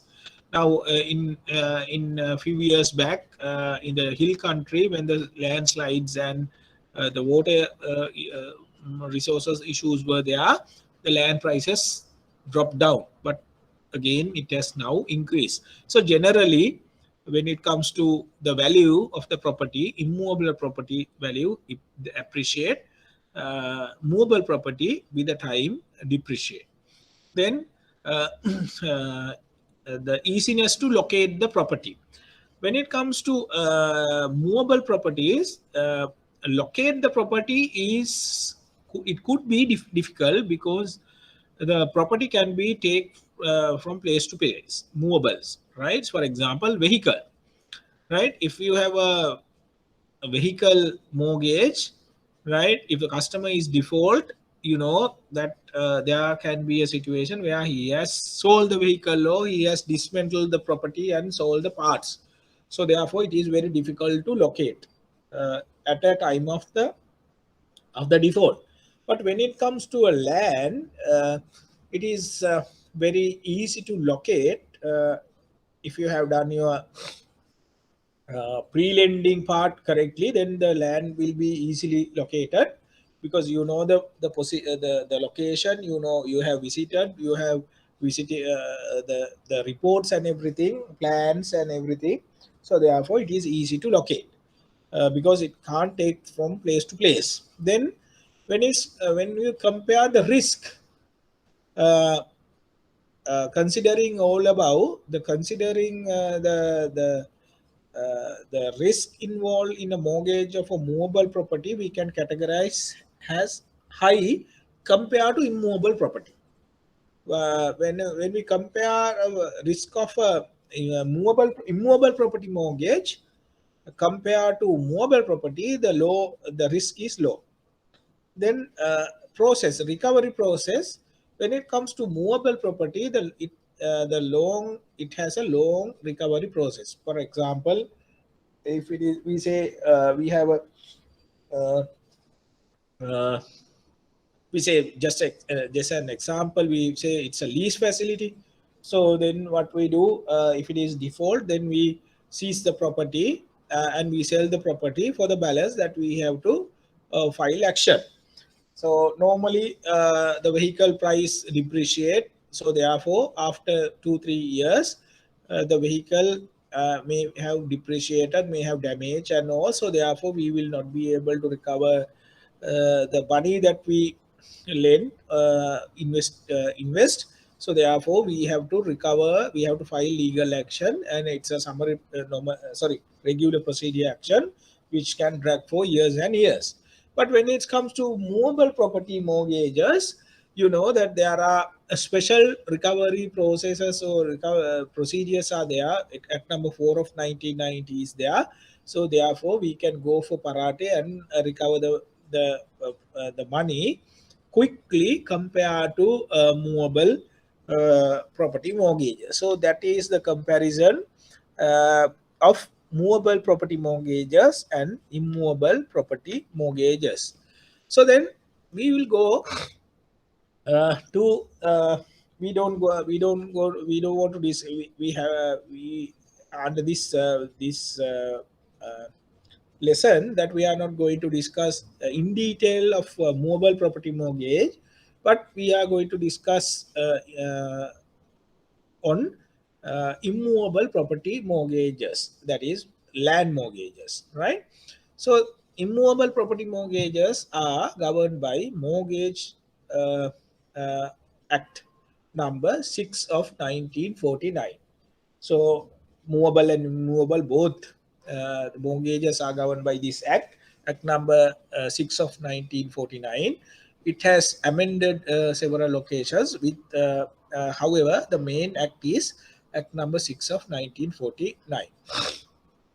Then what is the procedure, or what are the steps that we have to follow when we are obtaining a immovable property mortgage as a collateral? So these are very important uh, to the bankers to understand the steps and also the requirement of those steps. Number one, first thing that we do is we have to do a title search. Then we get a valuation report. Then we need an inspection report. Then after that, we execute the mortgage bond and 47A declaration. Then we have to register the mortgage bond. That is those are the 5 steps that we have to follow when we get a property mortgage, land property mortgage. So uh, next, we will discuss one by one of these steps. First, we'll take the title search, right, or title report. Now, as you are aware, the title reports are prepared by lawyers, notaries. Over 10 years experience lawyer can write, over 10 years lawyer is considered as a senior lawyer, or a lawyer who has civil and land practice more than 10 years, notarial practice more than 10 years in the profession can write a title report, right? That is the accepted norm, right? Over 10 years experience, notarial, the lawyer who has a notarial practice can write a title report. Then when we are writing a title report, uh, lawyer has to check the title chain at the land registry. You are aware that the deeds related to the lands are registered in the land registry, right? Land registry, there are books called volumes and volumes. So for each and every area, uh, they maintain books, right? For example, we say we take a property at we say at Boralla, right? So Boralla, when we get the deed, we have to go and check at the land registry. For the Boralla area, they are maintaining records. Then we have to get that book, and then we have to go into the pages where the deed is registered. Each and every land, plot of land, there is a page open in the book, right? In the so for example, if we take Boralla area, for the land plots in Boralla area, for each and every land in the land registry, there is a book and there is a page. So then we have to start from there. So then we have to go back, and we have to see the history of the title, uh, normally for 30 years. Some banks, they only take 20 years. Some banks now have changed their process, and some banks check only 10 years. So what is the rationale behind that, of checking the title for 30 years? Why it is 30 years? Why we can't go for 50 years? Is it necessary to go for 30 years? So those are the questions comes to our mind. So however, it is not hard and fast rule. It is totally a judgmental thing. So basically what we assume here, if someone occupy the property or own the property 30 years without uh, any interruption by a third party, that we can assume the title is clear, so that no one else can will or rather claim any title or any right on the property. So 30 years means 1/3 of a generation. So that is why we consider 30 years. But with the present scenarios and with the competition in the lending market, banks and other financial institutions, they have changed their policies, and some in some banks now only check the title for 10 years. So they have taken the risk and they say, okay, 10 years without any interruption or interference of the title. So we'll take that risk, and we accept if there is a title for 10 years, we take. So likewise, it's not a hard and fast rule, but generally accepted norm is 30 years chain of title. When you say the chain of title, from 30 years from history to the present owner, the title has to pass according to the accepted law, uh, uh, according to the accepted method of transferring of the title uh, of the property under the Sri Lankan property law. So that is what we lawyers check at the land registry. Now, some occasions that when you are checking at the land registry, there are titles that the title derives from a declaration. A person who write a deed of declaration and say, I am the owner of this property. So from where he got the property, from whom that he got the property, nothing is mentioned. So just saying that he acquired the property and he in the process a long period of time, therefore I am the owner of the property.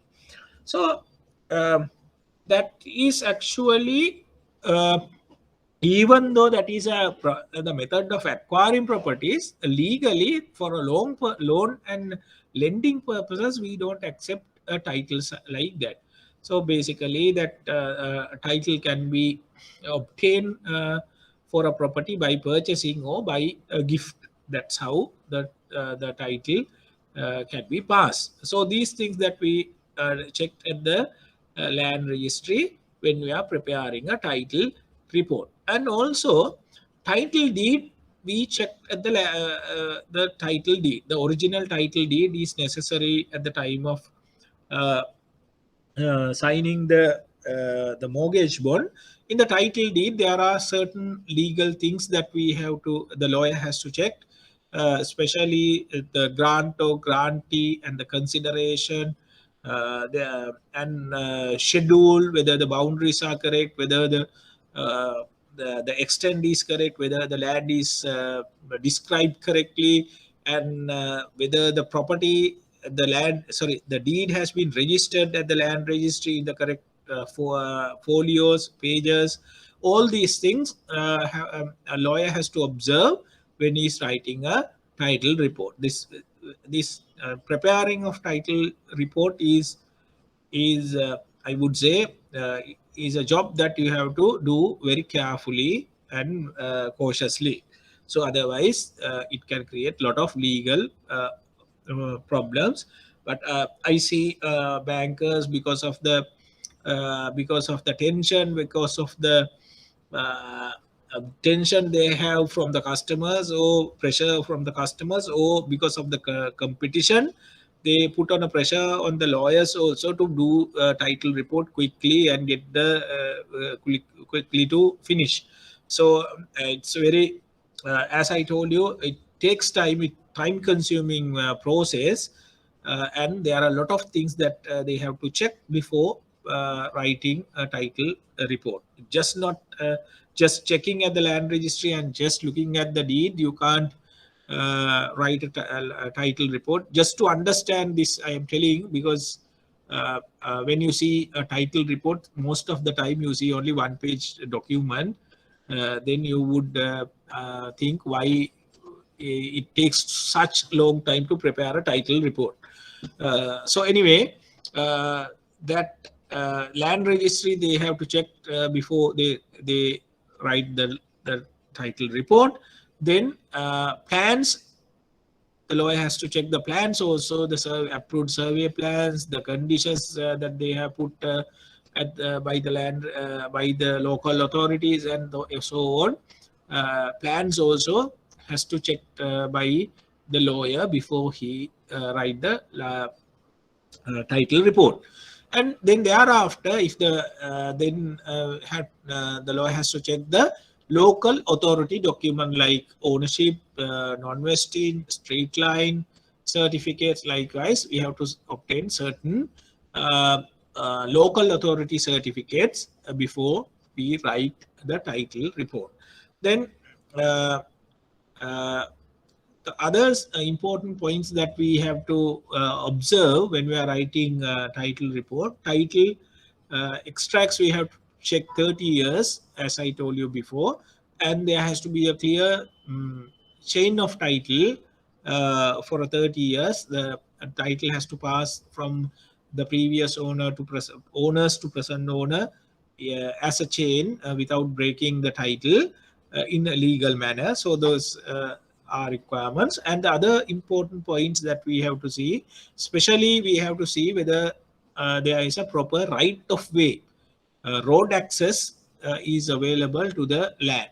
So if road access is not there, if there is no legal access to the property, we will have problems, because that is a right attached to the property. Without a right, we can't use the right of way of other people's property. So that is a must to have a right of way. Then number C, I said the plans we have to check. We have to check the plans are approved, whether whether there are conditions applied in the approved plan. You sometimes see the customers comes and apply for a business loan, and their business proposal is to build we say a factory in the proposed land. So they are purchasing a land to build up a factory. But the local authority, when they are passing the plan, they say only for the residential purpose. Now, if you don't observe that at the time of lending the money, then you will be in difficulty recovering the money, and also the customer also will in difficulty, because he will not be able to put up a factory there, because the local authority has approved the plan with a condition that is only for the residential purposes. So therefore, there are situations that we have come across. Sometimes they insist to write title reports pending approval of the plans. Then ultimately, when we get the approval, you will see a lot of conditions they put. Then the whole purpose of loan comes to futile when we see conditions like that. So then there can be a situation we need certain other documents also, like fragmentation letters and agrarian service approval, LRC approval. Likewise, they are depending on the situation that we need certain documents. For example, if it is a tea, rubber, or coconut estate property, for example, we say we are getting a 10 purchase land, but it is a subdivision of 11 acre land, coconut land. So for that, then the fragmentation letter from the coconut board is necessary. Otherwise, the subdivision of the property will not be legally valid. So in a situation like that, if it is a land, the main land is if it is a portion of a mainland of tea, rubber, or coconut estate, in a situation like that, a fragmentation letter from the authority is required. And sometimes we see the property that our customer is going to purchase or going to mortgage to us is a part of a paddy land. So in a situation like that, the paddy lands cannot be used for any other purpose other than the agriculture. So we need to get a clearance from the agriculture services. Approval is necessary to get those properties as a mortgages. So we have to obtain those. Then in certain areas, we need to get the UDA clearance, RDA clearance, and the coastal. If it is a coastal land, then we have to coastal conservation authority approval. Then if it is a condominium property, we need to see a lot of documents like condominium plan approval, condominium authority approval, development uh, what do you call it, development license. Likewise, there are certain documents that we have to check before we write the title report. So important thing is title report is a combination of lot of things that you have to remember. It is not only checking at the land registry, it involves the land registry, it involves the local authority like Pradeshia Sabha and municipal council, and it is involved with other governmental institutions like fragmentation board, agrarian services, RDA, UDA. Likewise, there are so many things to check before we write a title report. So any questions from here? Okay, if you don't have questions, then I'll go to the next one. Things we have to observe when we are writing title reports. So if it is a gift, we have to see whether the gift is written within a 10 years. So then, as we are aware, there's a new law passed recently. As per that, if it is a gift, the grantor can cancel the gift by filing an action on gross gratitude. So therefore, if it is a gift, if the title deed is gift deed, then if the gift deed is written within 10 years time, so we have to observe that and we have to take precautions for that. Basically, what we do is we get the grantor also to the party to the loan, or sometimes we get a deed of renunciation from the grantor renouncing his right to cancel the gift. And also, if it is a gift deed, then we have to see whether there are life interest holders, because normally when we are writing a gift, basically parents give properties to the children. Most of the time they keep the life interest rights. So in a situation like that, if the life interest is not revoked, even though we have the mortgage right, we will not be able to sell the property to a third party and recover the loan, because the life interest holder has a right to enjoy the property during his lifetime. So therefore, for that, what we do is we get a renunciation, deed of renunciation, renouncing the rights of the life interest right of the grantors or grantees. So then, if it is a deed of declaration, as I told before, we have to carefully read the deed of declaration and we have to decide whether we are going to accept the deed of declaration as a title deed. So therefore, that's another thing that we have to observe when we are checking the title of a land. Then conditional transfers is another important point that we have to see. Sometimes our customer may have a transfer deed. He may have purchased the property from somebody, but actually when you are reading the deed carefully, you see that a transfer deed is not an absolute transfer, it's a conditional transfer. There are conditions that you may have put, which we have to carefully observe.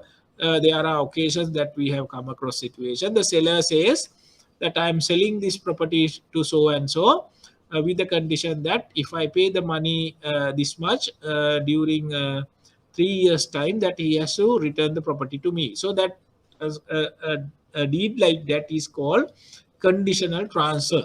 So if it is a conditional transfer, we cannot take that as a collateral or the mortgage, because we know that is subject to a condition. Unless the condition is renounced, that we cannot accept the title of the property as a to the bank as a mortgage.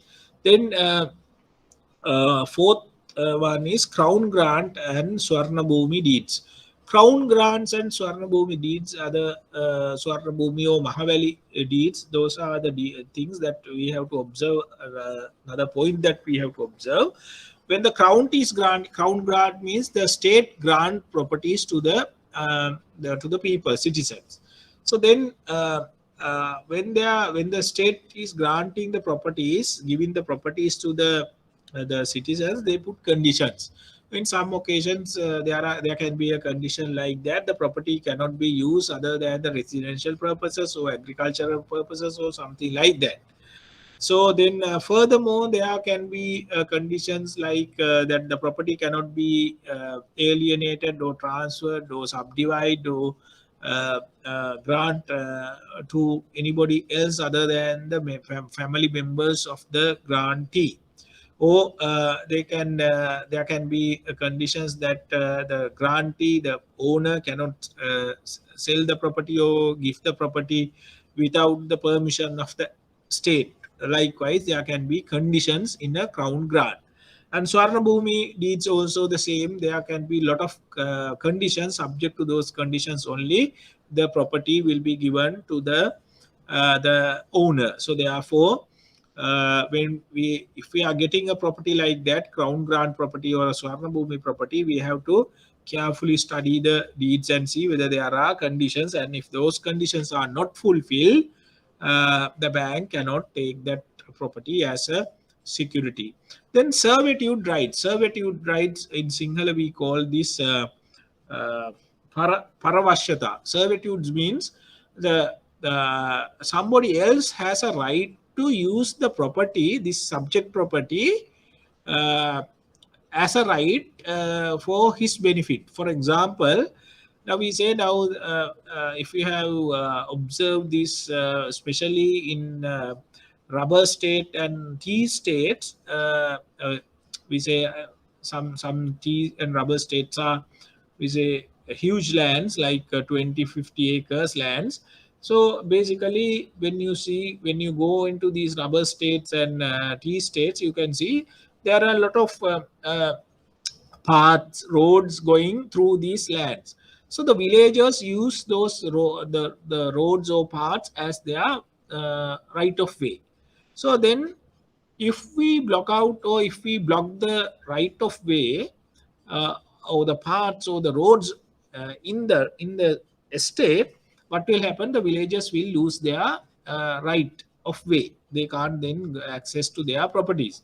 So in a situation like that, by using this property right of way over the property, they get a right called servitude right. So we have to observe that when you are getting the properties, whether there are any servitude rights attached to the property. That we have to be very carefully study, and we have to be clear.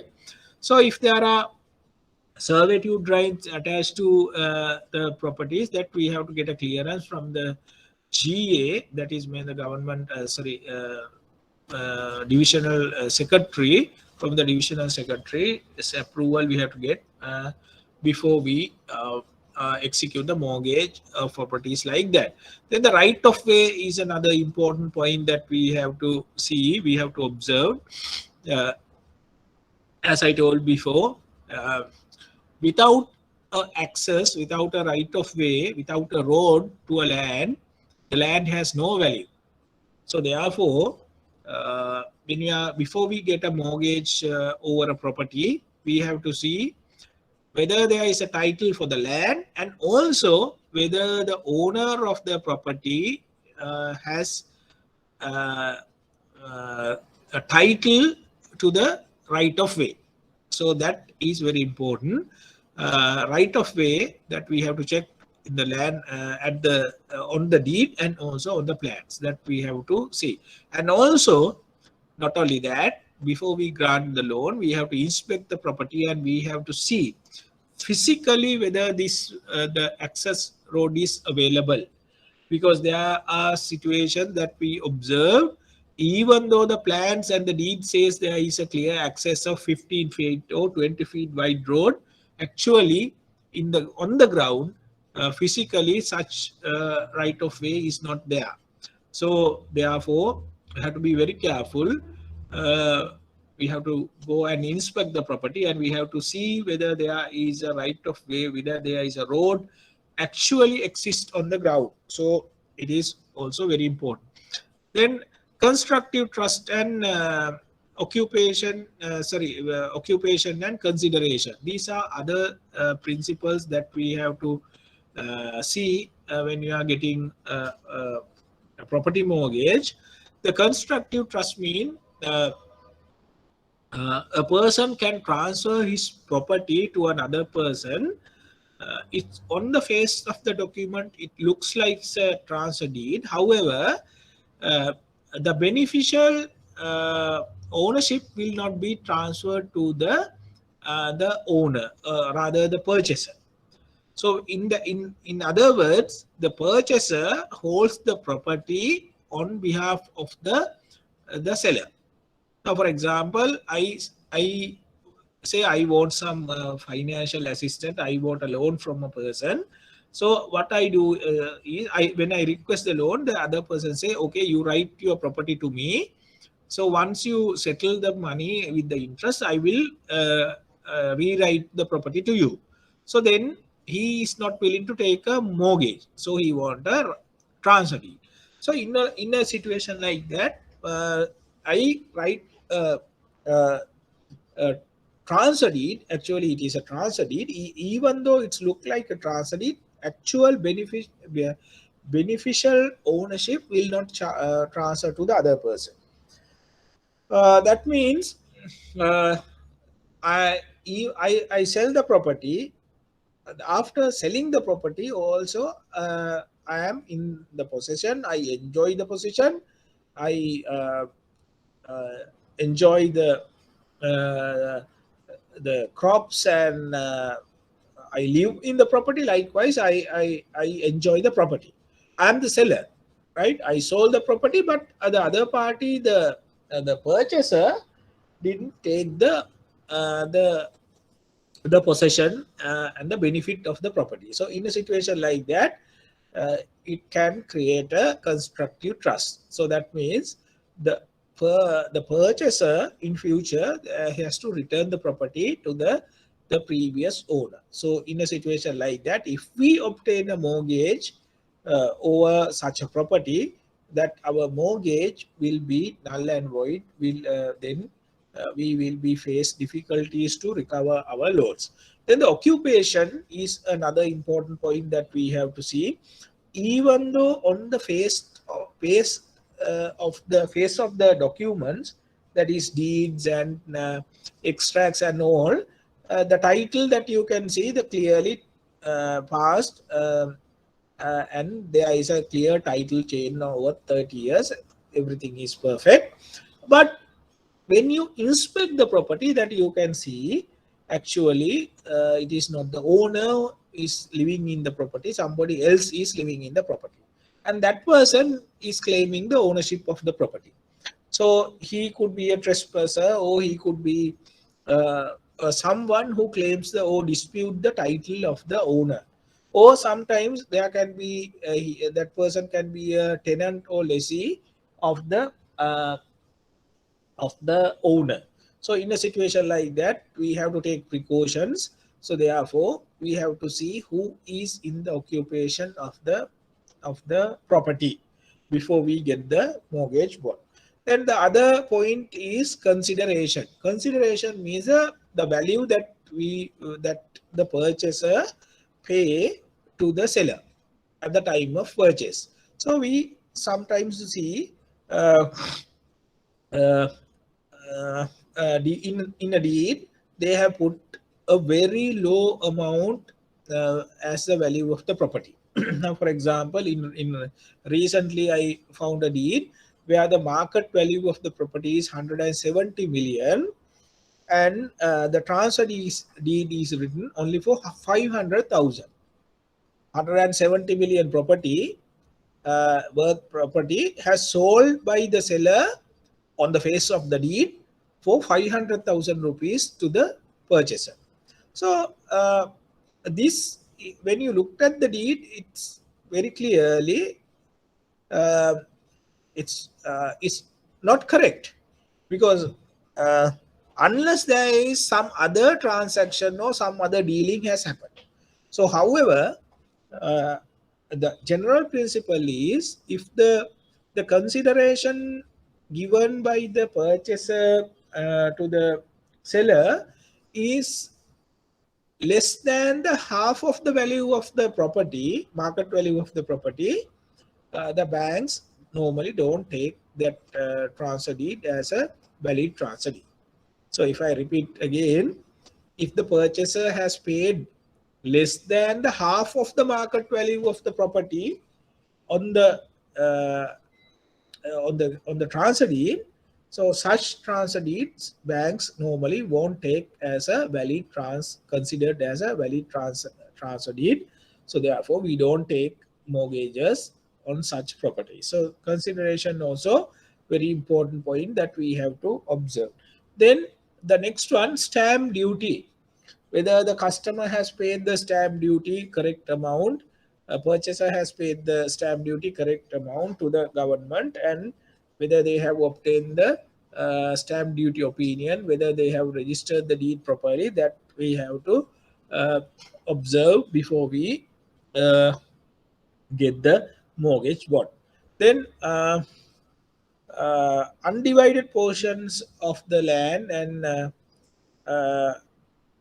or portions of the land, partition action, testamentary actions, whether there are any legal actions filed related to this property is another thing that we have to see. For example, if it is undivided, if there are undivided portions, the co-owners can file a partition action. So as our experience, if the partition action is filed, that can drag even for 30-40 years in Sri Lanka. So therefore we will not be able to recover our loans until the case is finished. So therefore we have to see whether there is a clear title, partition title is there. Otherwise we don't accept undivided portions of lands as a collateral. So that is a thing that we have to remember. And also as we are aware, if the property value is over 4 million, if the previous owner is deceased, then it is subject to the testamentary action.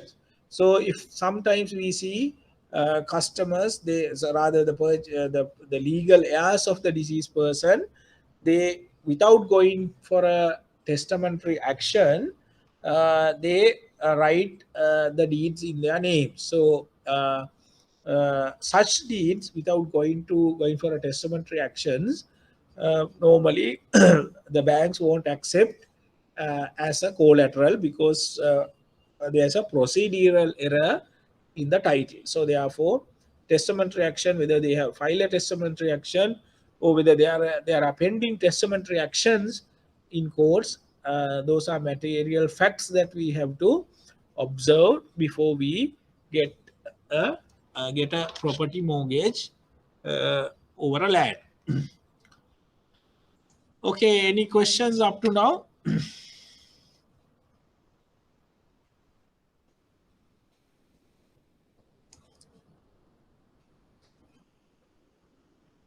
No questions. Okay, then I'll go to the next one.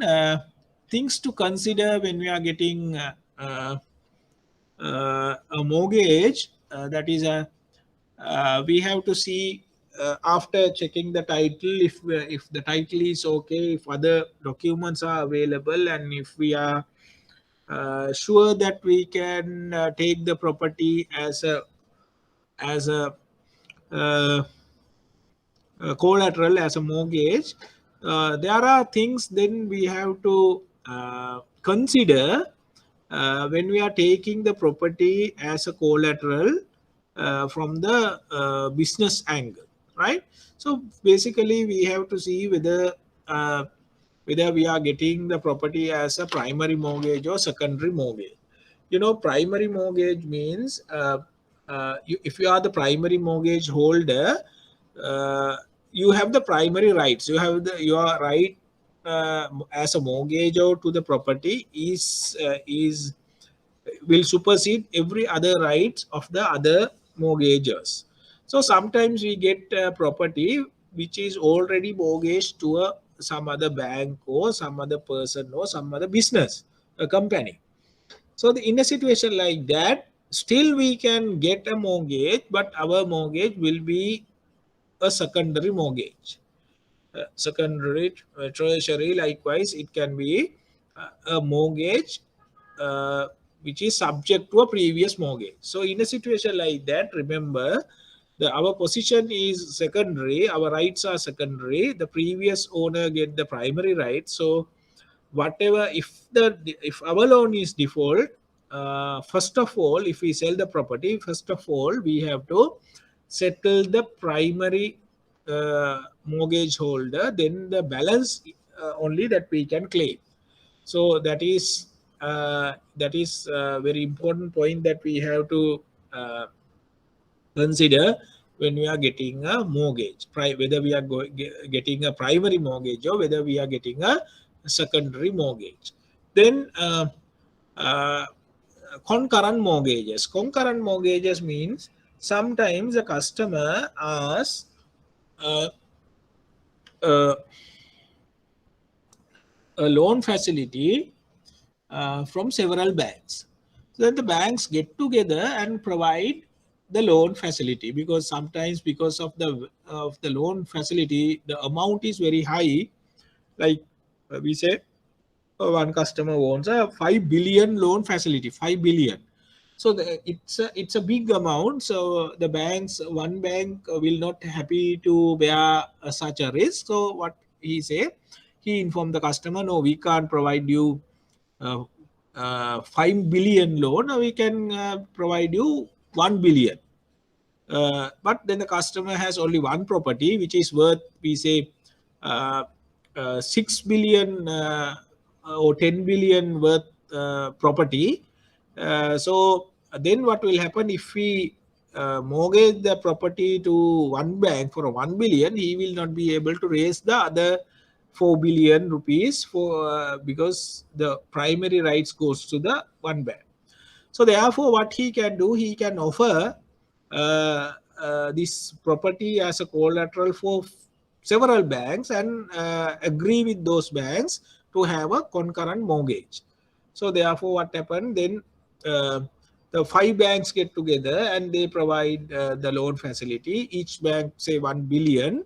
So then 5 billion loans money will be given, but one property commonly will be mortgaged to all banks. So that kind of property mortgage will be is called a concurrent mortgage. So then the deed of postponement. This is another thing that we have to remember. Sometimes when we see the title of the property, we can see there can be a lease agreement registered or rent agreement registered before already registered. So if we get a mortgage and our mortgage is registered after the existing lease agreement or rent agreement, our mortgage will be subject to that.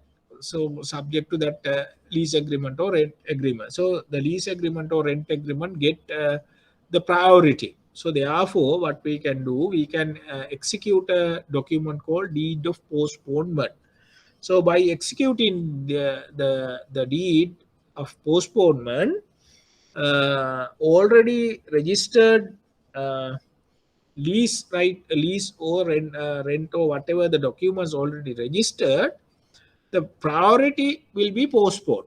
Priority will be postponed, and then our mortgage will get the priority over registry over the other property, other agreement or the deed already registered. So basically, by signing a deed of postponement, we get priority.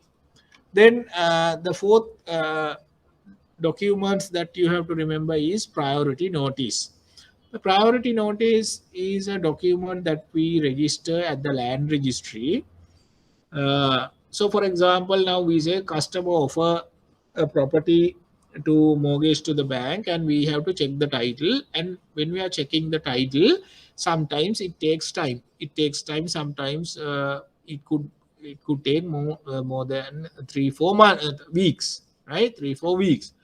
So during this period, uh, if some documents is registered at the land registry, that we will not observe that. Now, for example, we go and check the land registry today, and then after that we are preparing the title report. As we already know that we have to check other things like local authority documents and fragmentation or whatever the government organization documents that we need. We have to obtain those, and it takes time.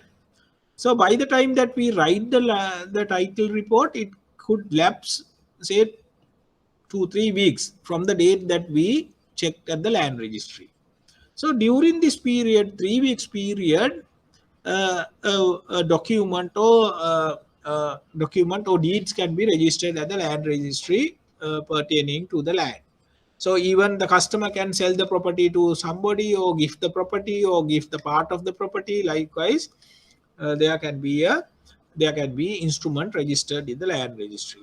So if those documents, any document is registered, then without observing that, if we register our mortgage later, so our mortgage will not get the priority. So hence what we do, uh, when we start the checking of the title, we file a document called priority notice, right? In that, we inform the land registry and the general public that we are going to purchase this property, or whether we are going to mortgage this property, and we are going to execute a mortgage in a few weeks time, within 3 weeks time. So therefore, if we execute that agreement or the mortgage bond or transfer deed or whatever, that document will get priority over any document registered during this period. So basically, we are reserving our priority rights by filing a notice, priority notice. That is called priority notice. Then the caveat is another document that we have to remember. Caveat is a document that we register at the land registry after we obtaining or before we obtaining a mortgage. Basically, most of the time that we register after taking the mortgage. So caveat is a notice, is a document that we register. Once we register a caveat, the land registry will inform to the caveat holder if any documents is tendered for registration after after filing the caveat. Now, for example, once after the mortgage is given to the bank, the customer can sell the property to somebody else, or the customer can mortgage the property to a third party again. So in a situation like that, we will not be able to observe that unless a notice comes to us. So therefore, if we file a caveat in the land registry folios, if any documents tendered for registration by the customer or by anybody, then the land registry will send a notice to the caveat holder informing the caveat holder about the document that has been tendered for registration. So therefore, it is very important to file the caveat. Then the lease and rent agreement, as I told before, if there are lease agreement or rent agreements are registered in the land registry, that means someone else in the occupation of the property as a lessee or as a tenant of the land owner. So therefore, if we are taking a mortgage over a property like that, it is always better to get a deed of postponement for those leases and rent agreements, and postpone the priority of those agreement and get the priority for our mortgage bond. That is important. Then freehold rights and leasehold rights, the other important point that we have to consider when we are getting a mortgage, whether we are getting a freehold right mortgage or whether we are getting a leasehold right mortgage. These are two types of mortgages that we can obtain. Now you see, for certain properties, the customer has or the owner has a absolute ownership for the property. Absolute ownership for the property. So, for example, the customer has purchased the property by paying the consideration. He has purchased the property, so he is the owner of the property. So he has freehold rights. So he can enjoy the property, he can subdivide the property, he can destroy the property, or he can sell the property. So he has a freehold right. So if the owner has the freehold rights, so he can mortgage the freehold right to the bank. So basically what happened when the property is mortgaged, the bank get a mortgage over the freehold rights. If it is default, then the bank can go for parate and acquire the property, and we can resell the property, freehold rights of the property. The title of the property can be sold, so that if customer has a freehold right. Then the other one is leasehold rights. So sometimes you may observe the customer is not the legal owner of the property, but he has a lease over a period of time. Now, some occasions we see our customer has 99-year lease from the lease on a state land, right? So the government has given a lease to the customer for 99 years, or sometimes 30 years or whatever. For a long period of time, the property is leased to the customer. So in a situation like that, the customer can mortgage the leasehold right. So he doesn't have a right, he doesn't have the ownership, but he has the lease right. So therefore, the customer can he can mortgage the leasehold rights. So in a situation like that, if the customer defaulted the loan, then the bank can go for parate and acquire not the ownership of the property, but the lease rights. So that means that we can eject the person, the customer, and we can take the possession of the property, and we can sell the leasehold right of the property to another person. So the purchaser who obtained the leasehold right can enjoy the property for the rest of the period of the lease. For example, we say customer has 99-year lease, started in 2020, we say 2020, and in 2021 he mortgaged the property and defaulted, and bank acquired the property, and bank resell the property to another person. So the new person, the purchaser, will get leasehold rights. So he can enjoy another 98 years because he has only the leasehold right for 98 years. He can't own the property, he can't sell the property, but he can enjoy the property under the leasehold right for another 98 years. So that is about freehold rights and leasehold rights. Any questions from here? No questions. Sorry.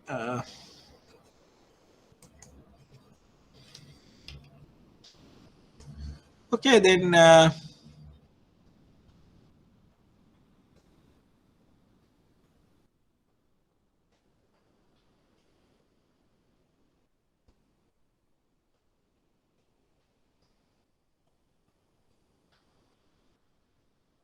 right. So I have given some samples of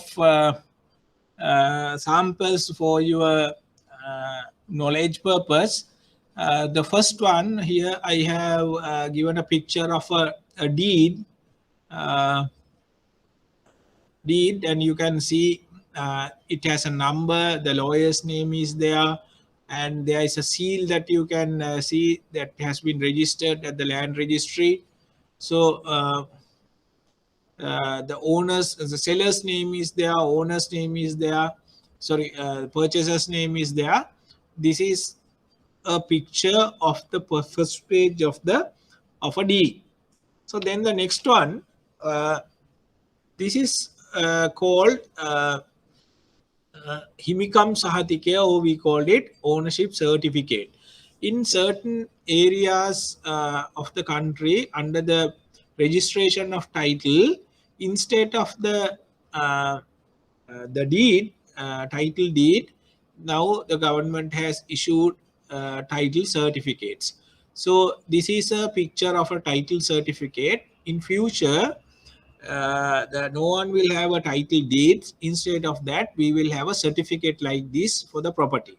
When we are getting a mortgage over a property in future, we will not have the title deed, and we have to ask for the title certificate of the customer. So then there's a separate registration system for the title registration areas, and we have to get a mortgage and register the mortgage at the title registration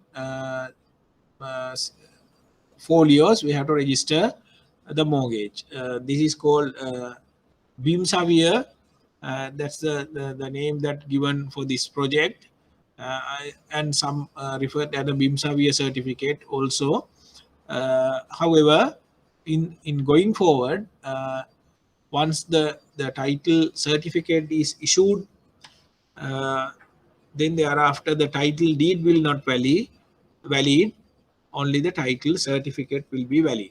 Then this is a plan, approved plan, that a picture of an approved plan. As I told before, when you are checking the title report, that I said that we have to observe that approved plan also, because I said that the local authority can put certain conditions of the to the land. So therefore, when they are approving, you can see this plan is approved subject to conditions, and it says උතුරුහා නැගෙනහිර කාණු සඳහා අඩි 2ක රක්ෂිතයක් තැබිය යුතුයි. Then likewise there is so that means the reservation is given, and also it says පාරවල් මැද සිට අඩි 20ක ගොඩනැගිලි සීමාවක් තැබිය යුතුයි. So it further says 20 feet from the center of the road, the building line goes. The building lines is 20 feet from the middle of the road. So that means that you can't put up a building within that area. So likewise,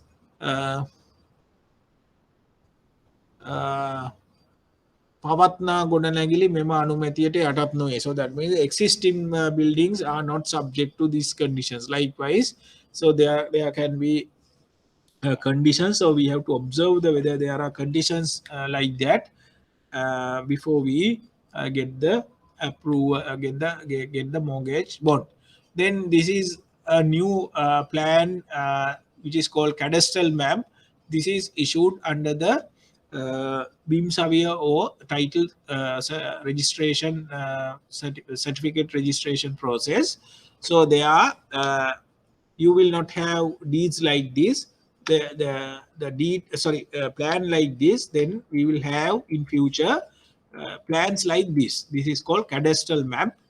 You can see it's a little bit different from the previous type of the plans, because this one you see it's a private surveyor who has drawn the plan. But when it comes to this is from the Survey General's department. They are preparing this this type of plan which is called cadastral map, and this is the map they refer in the title certificates. So then this is another approved plan that I want to show you this because of the right of way. You see there now for the land there is access road shown in the on the plan, but at the same time if you see access road like this, it is always advisable to go and inspect the property and see whether the right of way is actually exist on the ground. So then this is the next one I have shown here is a local authority document.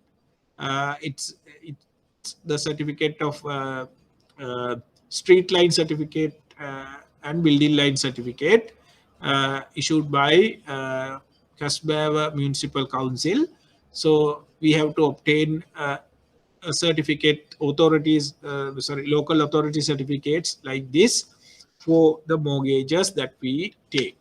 And the same here. Then this is the extra picture of an extract volume that where the property is registered at the land registry. If you have not seen, this is the nature of this is the type of book that they maintain, and you can see the entries are written there: grantor, grantee, and the nature of the transaction, number of the deed, lawyer's name. Likewise, the details are there. So this is a folio maintained at the land registry. You can see on the left hand side the plan number is mentioned, lot number is mentioned, surveyor's name is mentioned. In the right hand side, the boundaries of the land is mentioned, 4 boundaries and the extent. Likewise, each and every plot of land, they have pages like this written in the land registry. So that about the immovable mortgages. When it comes to next one we are going to discuss is movable mortgages. For example, stock in trade and vehicles are some of the movable mortgages, movable properties that we can take mortgages. Law applicable is again the same act, that is Act number 6 of 1949, Mortgage Bond Act. When it comes to movable mortgages, what are the documents what need is we sign a mortgage bond, then we take a letter of undertaking of a third party,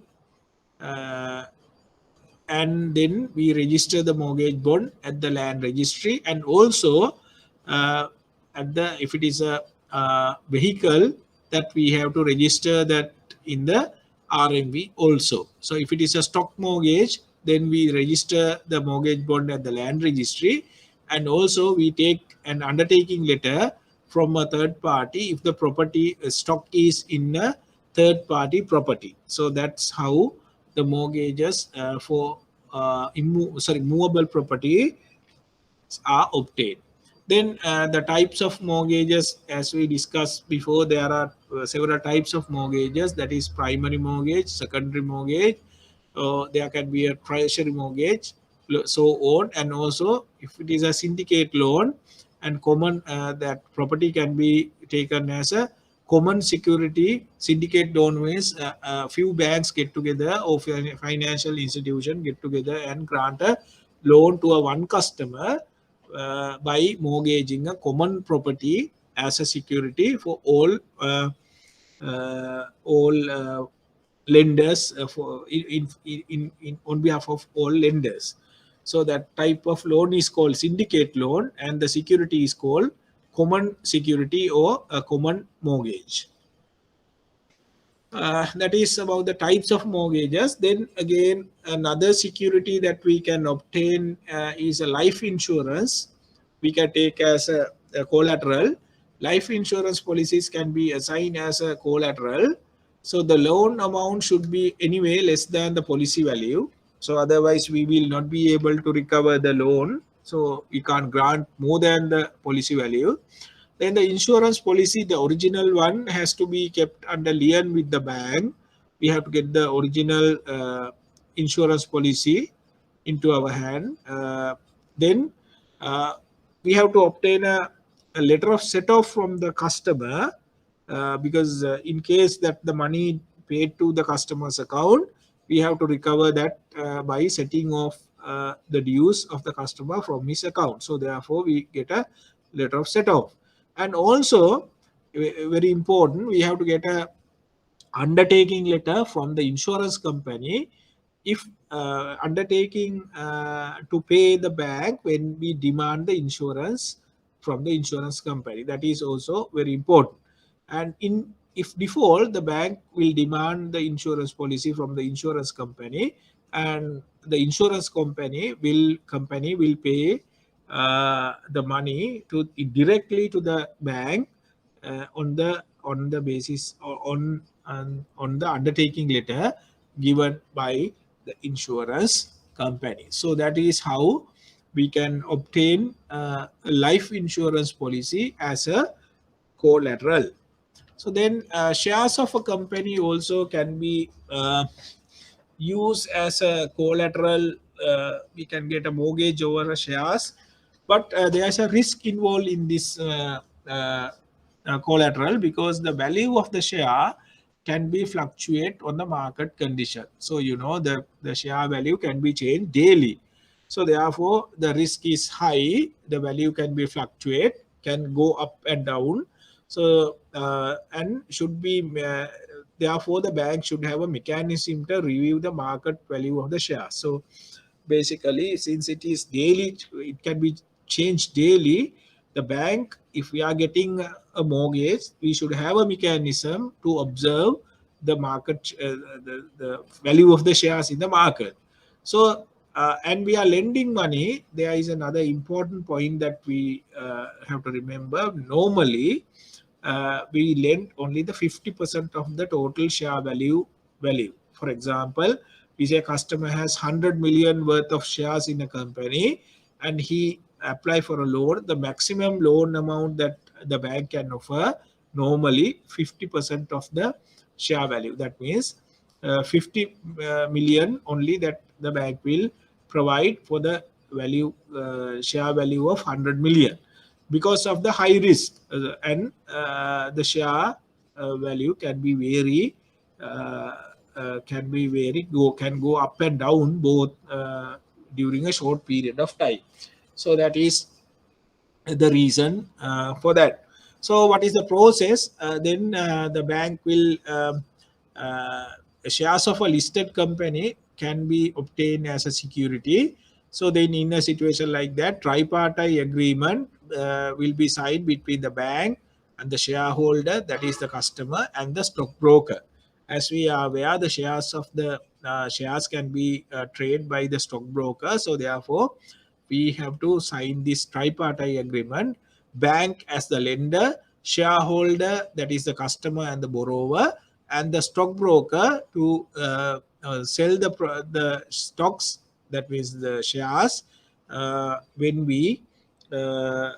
the bank instruct to do so. The stockbroker has to sell the shares and deposit that money in the bank's account. So that is for that purpose the tripartite agreement has to be signed. Then the bank obtain a mortgage or margin trading mortgage and also a margin trading agreement and register at the land registry. So with the from the customer, the bank obtain a mortgage, share mortgage, and also customer and the bank sign a margin trading agreement, and then thereafter that will be registered. Those will be registered at the land registry. So after that, the bank can lend the customer on the mortgage of shares. That is about the shares. Then we have another two types of securities, that is guarantee and indemnity. So guarantee and indemnity are two different types of securities. Those are not same. The guarantee is a secondary liability and the indemnity is a primary liability. I have given here a comparison of guarantee and indemnity. So guarantee is governed by Roman Dutch law, right? And it is a secondary liability. Indemnity is not like a guarantee, it is a primary liability. So the surety under the indemnity will take the preliminary liability like the borrower. But when it comes to a guarantee, guarantor has a secondary liability. The primary liability is with the borrower. Then the guarantee always should be in writing. So the guarantee, in a guarantee, there has to be a guarantee bond in writing, printed or in writing, and it has to be signed by the guarantor. But when it comes to indemnity, the indemnity is not necessary to be in writing. So that means the verbally also indemnity can be given. However, in the commercial world, the commercial transaction, we don't take generally verbal indemnities or verbal confirmation. So basically, we take written indemnities. Then the guarantee, the validity of the guarantee bond depends on the validity of the principal debt. So or principal agreement, because it's a secondary liability and a secondary agreement. So that means if the loan agreement is null and void for whatever reason, the guarantee bond alone can't stand because it is a secondary obligation. Unless the main agreement exists, the guarantee bond is not valid. But indemnity is not like that. Since the indemnity is a primary obligation, uh, validity of the indemnity will not depend on the main agreement.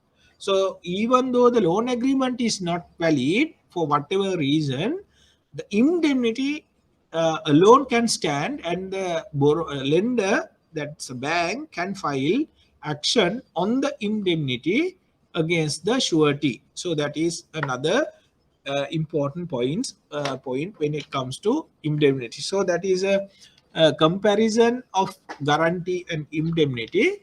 So when it comes to guarantee is a ubrima fide contract. It is governed by, it is not a ubrima fide contract. Guarantee is governed by Roman Dutch law.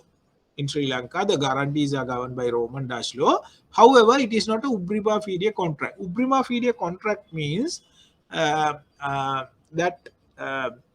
every information under the ubrima fide contract, every important information has to be divulged to the other party when you are entering into a ubrima fide contract. For example, insurance is a ubrima fide contract. So when you are entering into a insurance agreement,